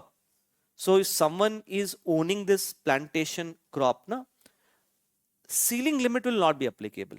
So that is why even today you'll come across people owning a tea plantation, coffee plantation running into acres together, because there's no limit applicable. That is one exception. Second exception was government also said land ceiling act is not applicable provided, I'm saying provided, the land is under personal cultivation. It's like saying personally if you are cultivating that agricultural land, ceiling is not applicable. What do you think should be the definition of personal cultivation? Ideally क्या होना चाहिए? Personal cultivation का definition. Who he himself should be cultivating. Ideally, personal cultivation means you should be the one who is actually the tiller of the land. You are the one who is owning the land and also growing the crops. You're tilling the land. But I told you, landlords were also what? Lawmakers. They deliberately wanted that their land under personal cultivation should belong to them. So they gave a very vague definition of personal cultivation. You'll be surprised to know the definition as well. They said personal cultivation means personal supervision. Look at the word. Personal cultivation means what? Did you understand? Personal supervision का मतलब क्या होगा? I am a farmer. I can hire 50 people and I can ask those 50 people to cultivate crops on my agriculture field and I will personally monitor them. Personal supervision. I can keep 100 acres under my control or not. So personal cultivation also meant what? Personal supervision. Can you see this clear-cut conflict of interest? Deliberately they made the law weak so that they can continue to hold ownership rights. Look at this point as well. Deliberately what they did did not pass the land ceiling acts on time. Deliberately they delayed the passage of land ceiling act. Example being, by 1947, we were knowing that the government will implement land reforms. Can you guess in which particular year were the land ceiling act passed? Yes? Yes. Land ceiling acts were passed in most of the states in 1960s. If I am a zamindar, in 1940s itself, I would know that my land will be taken away. It means I have at least around 15 years to ensure that my land is not taken away. So what will I start doing? I'll transfer the land in the name of my family members. I'll transfer the land in the name of my non-existent friends. Some Benami person, I'll transfer the land. What is that called as? Benami transactions. You must be wondering how it is possible. I'm talking about India when there was no Aadhaar card, where it was very difficult to establish the owner of a particular piece of land. So a lot of Benami transactions took place. Clear? Whenever you write the points now, 1, 2, 3. ये 3 points सबसे ऊपर होना चाहिए. These are the top 3 points which should be there. Is that part clear? Okay. Look at this. Can you tell me one example of land reforms post-independence which was very successful because of mobilization by the farmers themselves? Bhudan movement. You must have heard of Bhudan movement. Who started it? Acharya Vinoba Bhave. But where was this Bhudan movement successful? In which state? It started from Andhra Pradesh, but in which state was it very successful?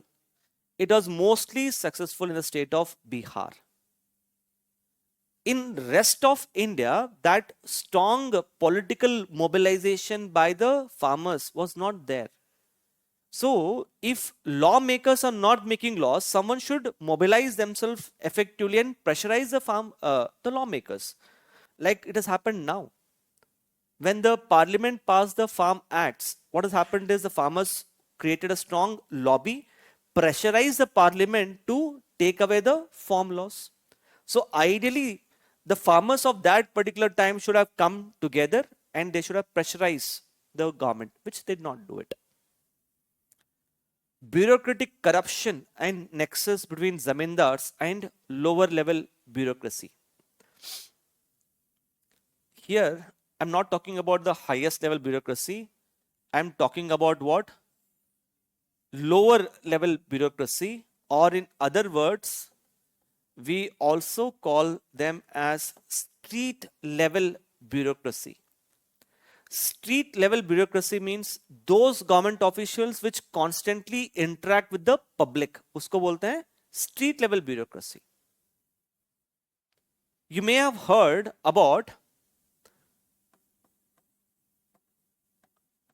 government revenue officials like patwaris or in some states, they are also called as talatis. Suna hai? How many of you heard of this? Village accountants, patwaris, talatis, right? Now they used to have a kind of nexus with the zamindar. A zamindar used to pay them some amount of money and ask them, please do not recognize my surplus land. This was quite possible to do that because if you go back to the time when India was implementing land reforms, सबसे बड़ा problem क्या था हमारे पास? We did not had a modernized land record. Why was it important? Modern above the ceiling. That is one thing. You take away that land. After taking away the land, what are you doing? You are distributing the surplus land. To whom are you distributing it? Landless. You should know who is landless. So to know who is having surplus land and who is having landless, what we need is land records. So what used to happen is this patwaris deliberately they used to do not show the excess land owned by the zamindar. Pendency of cases before the judiciary, because we had to fast track the cases. Now itself there are so many cases pending. That time, so you must imagine a lot of cases were pending.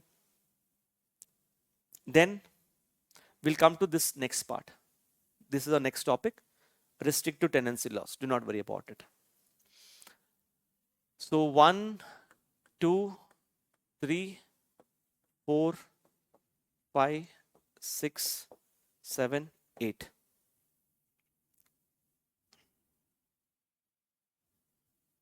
Is this part clear to everyone? कोई doubt है इसमें? In the mains examination, if you write the same points, if you copy paste the same point, that is more than sufficient in the mains. That these are the challenges with respect to land reforms.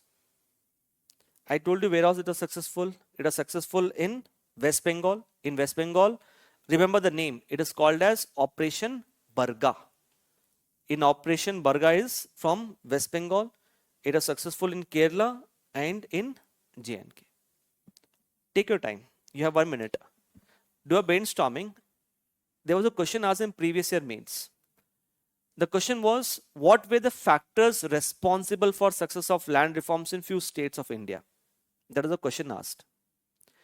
Tell me at least some 6 to 7 points as to why the land reforms were successful in these states and not in other states. Take your time. Take your time.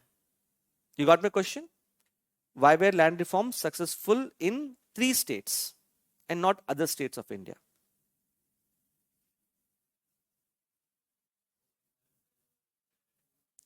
That is one. He said they were ruled by left parties. That's only 1 point. Socho. Take your time.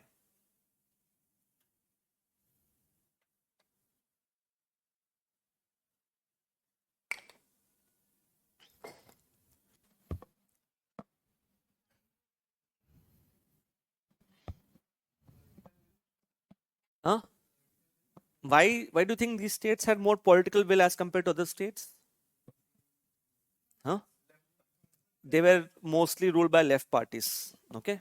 Communist Party of India. But that is only 1 point. Na? हाँ आपको कुछ points पता चले सोच रही हूँ okay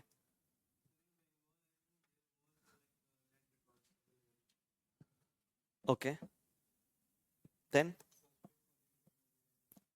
just look at the challenges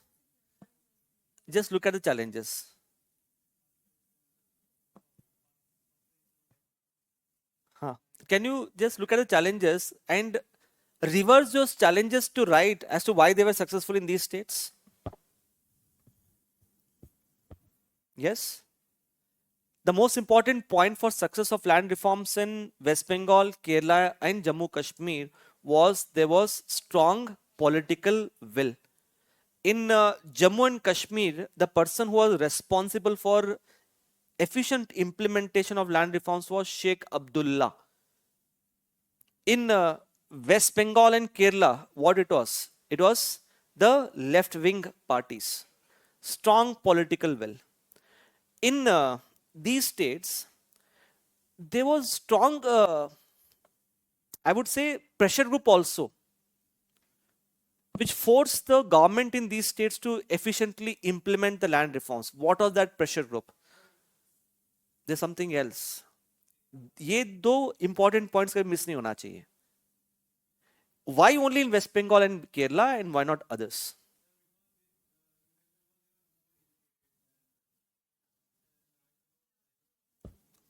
Okay, tell me. It is being said, a lot of economists say that land reforms in India post independence were implemented through three things. One is Kanun. Kanun, as the name suggests, law.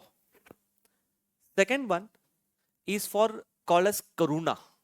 Karuna means compassion, empathy. It was basically through the Bhudan and Gramdan. Bhudan movement, Acharya Vinoba Bhave, he went to people. He said to zamindars, look, you own surplus land. You please give away the surplus land to the landless. It was based upon the Gandhian philosophy of compassion and empathy. So first was Kanun, second one was Karuna, and the third one is interesting. It is called as Katal. Katal क्या था इस time पे? Naxalism, exactly. And tell me 1960s कहाँ पे Naxalism start हुआ था? West Bengal. Exactly. So there was a strong pressure group. Government thought if we do not implement the land reforms efficiently, more number of people will divert towards Naxalism. So there was an inbuilt pressure group. This pressure group also forced the government to efficiently implement the land reforms. And if you look at the government in those states, yeah, if you look at those governments, they also had a left-wing ideology like the Naxalites, but they had adopted what path? Democratic path. So they wanted that land reform should be implemented through Kanun and not Qatl. Whereas Naxalites had mostly focused on violence. From where will you get that point? You'll get that point from here. Socio-political mobilization. And other points are concerned, you just have to reverse the challenges. Like you could say that there were no loopholes in those Land Ceiling Act. There was no delay in the implementation of the Land Ceiling Act. There was more efficient bureaucracy, more efficient judiciary. Those points only you need to write. Clear with that? No doubts here? That was before 1947. We are talking about after independence. History is always there. हाँ. ठीक है? Okay. Let's move to the. I hope we have covered the challenges, everyone. This is the success, and the last one is what? Strategies. Okay. Do you know any committee on land reforms in India? Any specific committee you have heard of? Okay. I'll tell you a very interesting committee. Its name is very interesting. The name of the committee is Committee on Unfinished Task on Land Reforms. The committee is named so by the government itself. It means government itself has recognized that the land reforms in India were not successful. So, this particular committee on unfinished task on land reforms, this committee has put forward a new way called as, look at the word, Land Reforms 2.0, which means the second version of land reforms. What should the second version of land reforms do? Number one, address challenges of the land reforms. That's the first thing. And second, look at the current challenges. What do you think is the biggest challenge right now with respect to land? Fragmented land holdings, good. And second one is lack of modernized land record. So see here, what I've done, this side I've highlighted existing problems in land, and this side I've highlighted what should be there in the land reforms 2.0. See this side. We covered that land reforms were not very successful across India. They were successful on only few states. Because they were successful on only few states, as you can see, according to socio-economic caste census of 2011, even now, 56% of the rural households do not own the agricultural land. That is the extent of landlessness among the people in India. To address this problem, the Committee on Unfinished Tasks on Land Reforms has said what we should do. Government as of now has surplus land which was taken away from zamindars. That surplus land is still lying with whom? Government. It has not given back the land to the landless. Apart from the surplus land, government also has wasteland. It has the Bhudan land.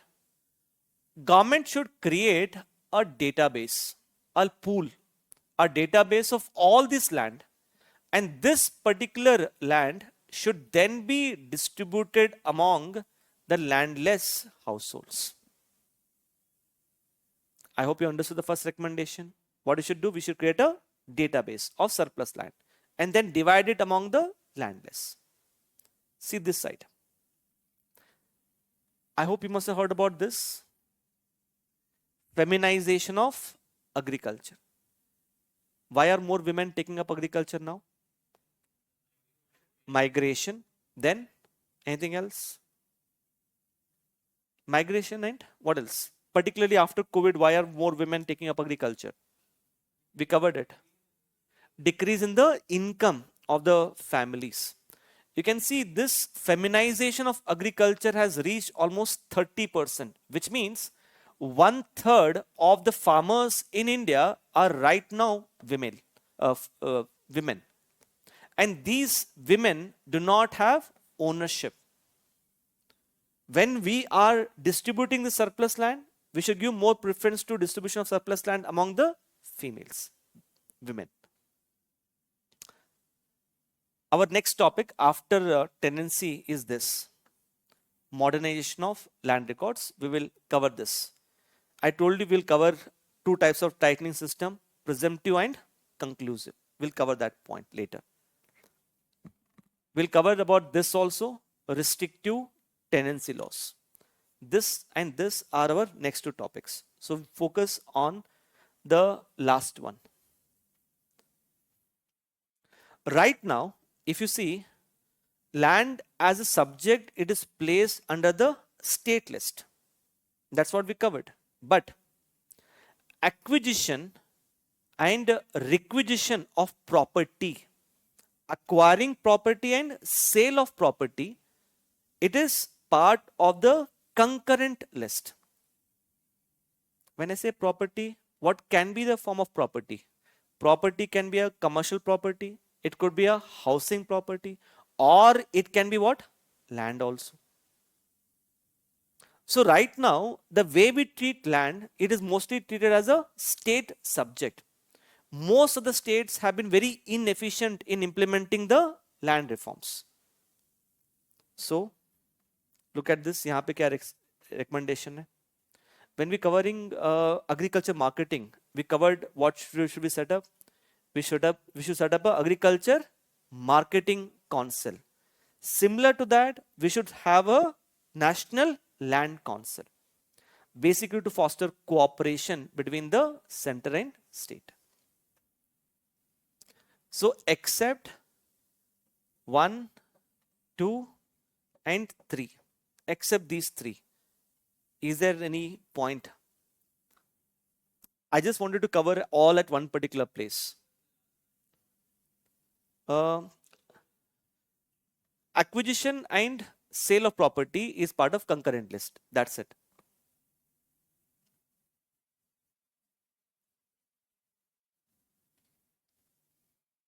Okay.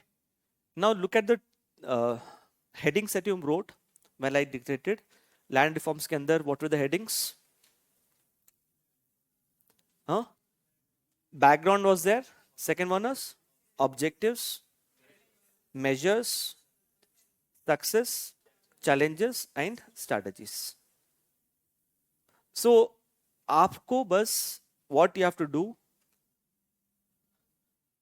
you just have to have an idea about this slide, one slide where I put everything at one particular place, and the second slide.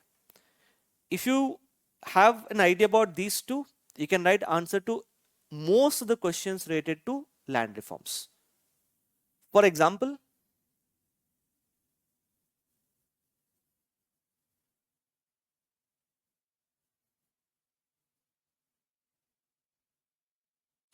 I'll discuss the PYQs now.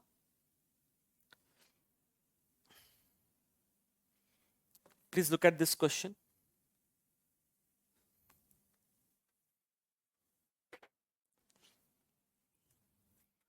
State the objectives and the measures of land reforms. Discuss, okay, I want you guys to tell me the points for this.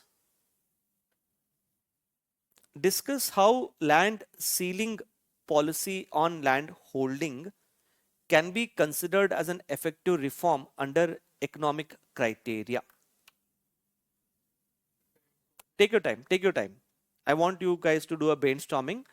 Tell me why putting a limit on land holding, why it is a effective reform economically. We are not asking from social political perspective. We are discussing it from what perspective? Economic perspective. Why should there be a limit on ownership of the land?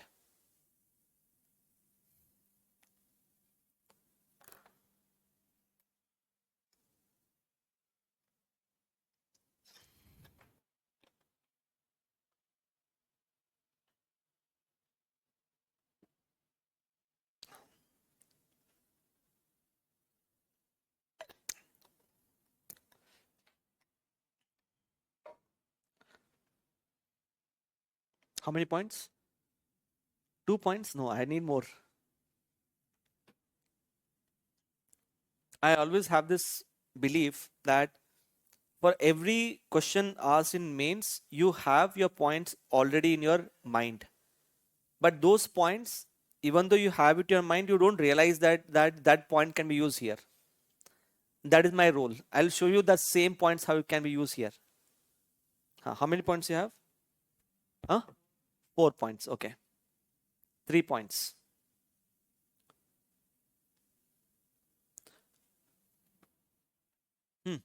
You tell me 1 point. Why there should be a limit on ownership of land holdings economically? Why should people not be allowed to own land above a particular limit economically? I understand. It prevents concentration of wealth. Second, उससे क्या benefit है? It provides for income distribution. Then, huh?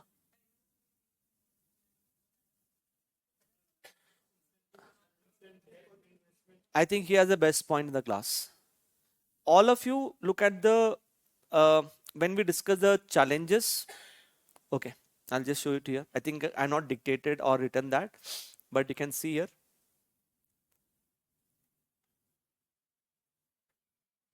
We covered these things. Now, when we put a ceiling on land ownership, what all problems do you think we are able to address through ceiling? One, we are able to prevent the concentration of wealth. This is a most important point. Second, can I say it will promote more investment in agriculture? How and why? Huh? But that's what I wanted, that linkage. Good. So earlier, people were reluctant to make investment in land because it belonged to someone. Who was that? Zamindar. Now the land belongs to the tiller. And because this person has the ownership of the land, using that ownership in the land as a collateral, the farmer can now have access to credit. 2 points are must. One, it will prevent concentration of wealth. Second, promote more ownership in land. And using that ownership, they can have access to what? Credit. Fine. There's another very important point which is very specific to this. Okay. It is also said that small holdings, it's an assumption. Whether this assumption is right or wrong, we'll discuss that later. Please attention. It is also assumed that small holdings, comparatively, they are more efficient as compared to large land holdings. The reason, based upon this assumption, whether it's right or not, we'll cover that later. Let's say I, as a farmer, I own 100 acres of agricultural land. When you have too much of something, you don't value it. When you have too much of something, you don't value it, and you might not use it very efficiently. It might so happen because I own too much of agricultural land, I may keep 5 acres of the agricultural land fallow. What's the meaning of fallow? Uncultivated. I don't cultivate anything. When I have too much of land, I can keep the land fallow. It's just like saying your mains exam is next year. You'll probably waste more time now. But as a mains exam approaches, kya karoge aap? You'll utilize the time more efficiently, because less time, more efficient utilization of time. So the idea was, if you go for small land holdings where everyone is having 5 acres each, because everyone has only 5 acres, it is assumed that they will utilize this 5 acres more efficiently. Did you get the point? But what did I say? I said this as what? Assumption. Do you agree with this assumption? Why? Beyond a particular level, if the size of the land holdings reduces, tab kya hoga? Then the cost of the economies of scale will reduce, the productivity will reduce. So the land size is too big, problem. If the size of land is too small, that is also a very big problem. It is something like savings in India. याद है कुछ savings के बारे में? अगर आपने ज्यादा पैसा सेव किया तो प्रॉब्लम है. If you save less also, that is also problematic. Savings should neither be too high nor too low. Same way, the size of agricultural land should not be very high nor very less. Prior to implementing land reforms, what was the size of agricultural land? It was very, very big. After implementing land reforms, kya ho gaya problem? It has reversed. Now the size is very less. Do you get the point? But because it is already asked in previous year mains, I don't think they'll ask you. But I have incorporated that in the slide data. But what do you think should be the intro to this question? Intro. The second question.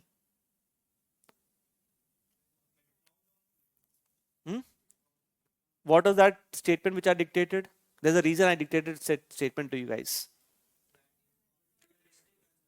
Land reforms were introduced after independence to end the feudalistic and exploitative character of agrarian structure. That can be directly your introduction. After that, in the body of the answer, objectives. measures, and this one.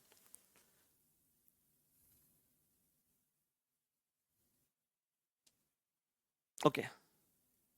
Look at this question. The same question. Intro we covered. To end the feudalistic and exploitative character of agrarian structure. Then objectives 1, 2, 3, 4 objectives.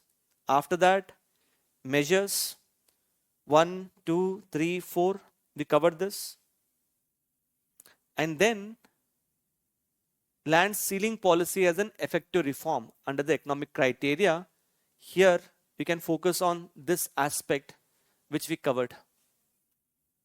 I just now explained to that concept, na? Higher efficiency of small firms as they adopt efficient land use practices. Conclusion क्या होना चाहिए?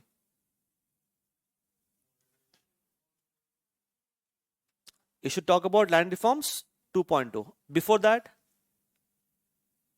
make a passing reference to what? Challenges. Make a passing reference to challenges. However, implementation of land reforms was successful in only few states as identified by a committee on unfinished task on land reforms. You can write that these things have to be relooked at. Strategies.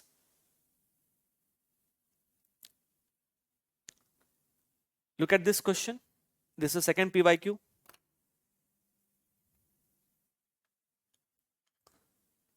It says, what were the factors responsible for successful implementation of land reforms in some parts of the country? Directly, let's start with the intro.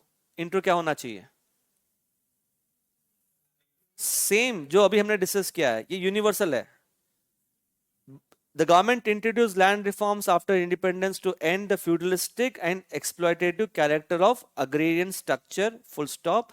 However, land reforms were successful in only few states. That's it.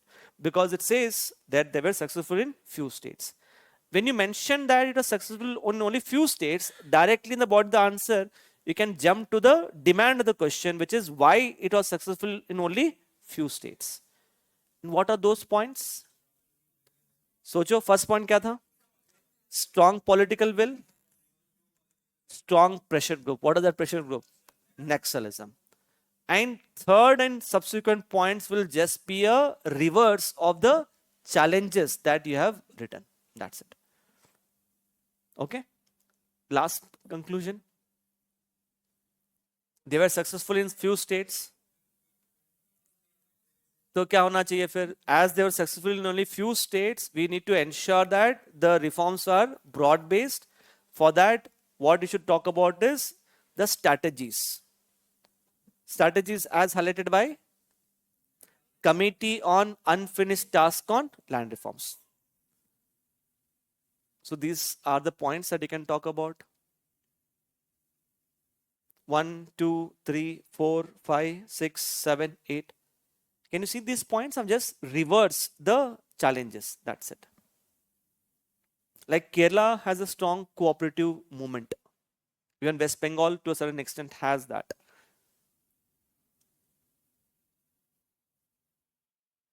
Please have a look at the suggested answer structure.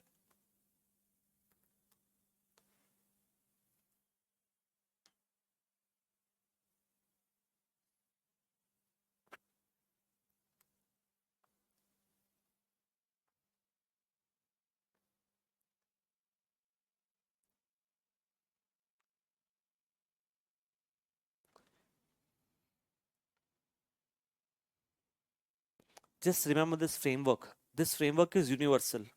This framework you can use it in all the questions related to land reforms. Okay.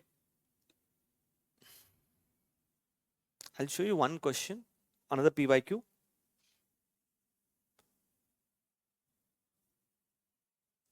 Okay.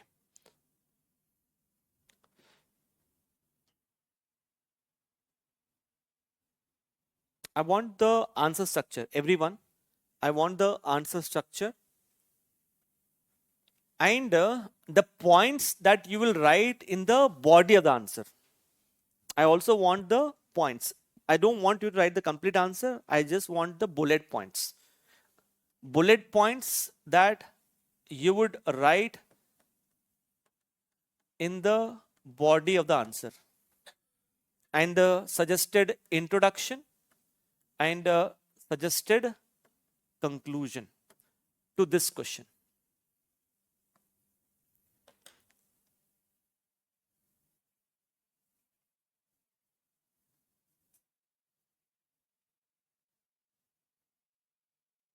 Online students, do you have any doubts?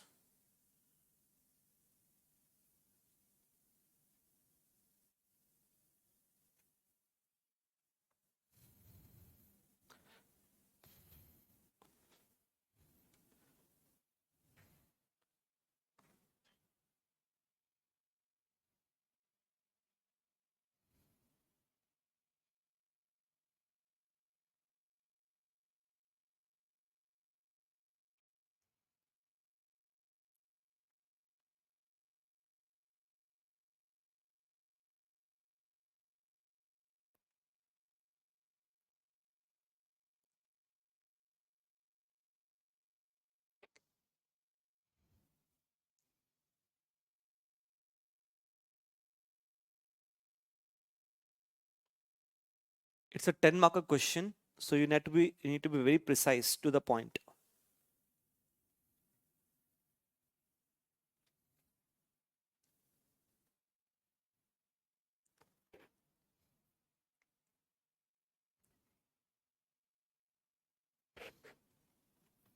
ठीक है.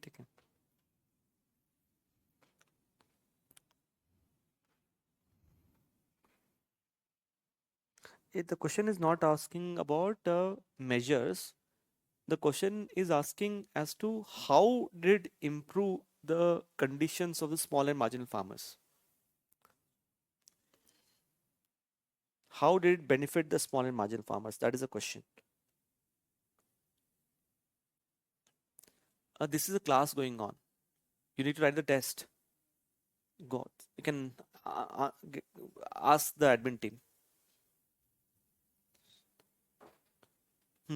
You wrote?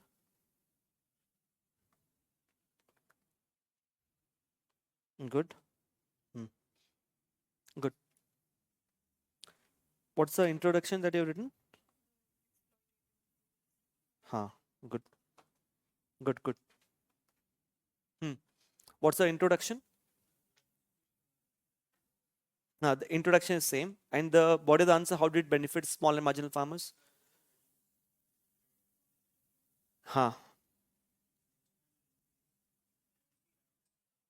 Yeah.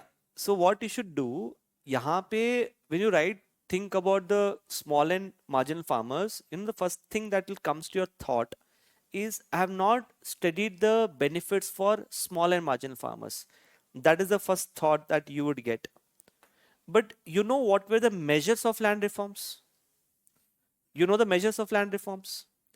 Can you just reverse those, or you can write the measures of land reforms in such a way where you can write that this is how it benefited the small and marginal farmer. What is the first measure of land reform? Abolition of intermediaries. Abolition of intermediaries से benefit कैसे हुआ small and marginal farmers को? It prevented their exploitation. Second measure was tenancy reforms. How did tenancy reforms benefit the farmers? Regulation of rent, security of tenure. They led to more investment in agriculture, leading to more production.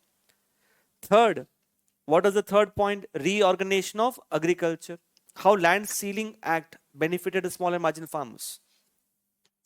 More ownership of the land. Because they got more ownership of the land, using that ownership right, they could now have access to what? Credit. Cooperative farming. Cooperative farming was successful in which state? I showed you the mind map. Kerala. In Kerala, what it is called as? Kudum Shri. Kudum Shri you must have heard about as a SHG, self-help group. But Kudum Shri as an SHG, what women in Kerala are doing is, women in Kerala are coming together in Kudum Shri and they are leasing in the agricultural land, which is a kind of the cooperative farming. That is how you can write. Conclusion.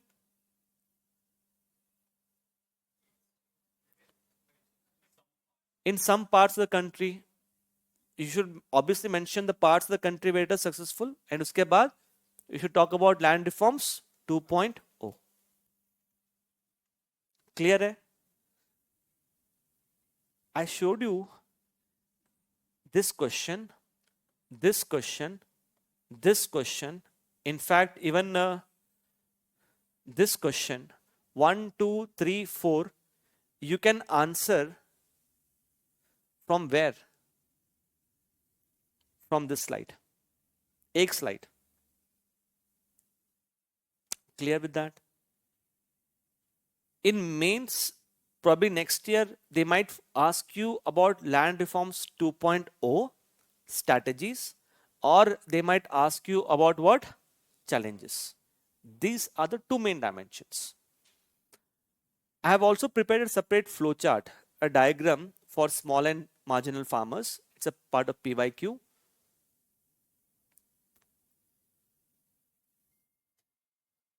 Just have a look at this.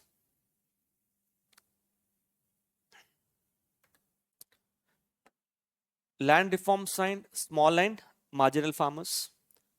We discussed already rationale for land reforms and the components of land reforms. Please have a look at the vicious cycle of the small and marginal farmers.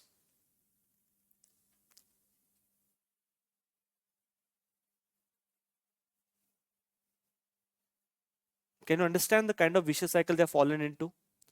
The small and marginal farmers, their land holding is quite fragmented, which means as it is their efficiency, productivity is less. These farmers do not have land records, so they cannot access credit. First and foremost, their productivity is less. On top of that, they are not able to access credit. Investment is less. They'll have low surplus, low socioeconomic status, and they are caught in a vicious cycle. In states like Kerala, West Bengal, it has been successful. Same points, 1, 2, 3, 4, 5. This is how it has benefited the small and marginal farmers. I have picked up this point from where? From these measures.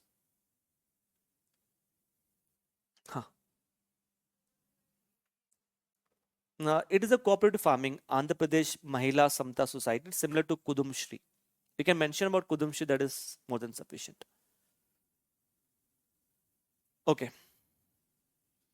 Look at this. This is the broad answer structure. Here, instead of starting with land reforms, I started with the present status of small and marginal farmers. But you could also start off with the land reforms also. I've drawn this vicious cycle. After that, what is important is when you're writing this question, before you write how it has benefited small and marginal farmers, this line is very important. Why is this line very important? Because of the word. What is this mentioned? Some parts. That is why this line is very important. So I mentioned how it has benefited. After that, what are the problems? And then land reforms 2.0.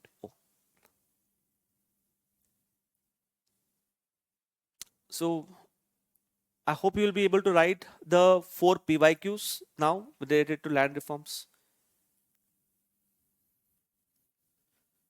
Okay. It's 5:40 now.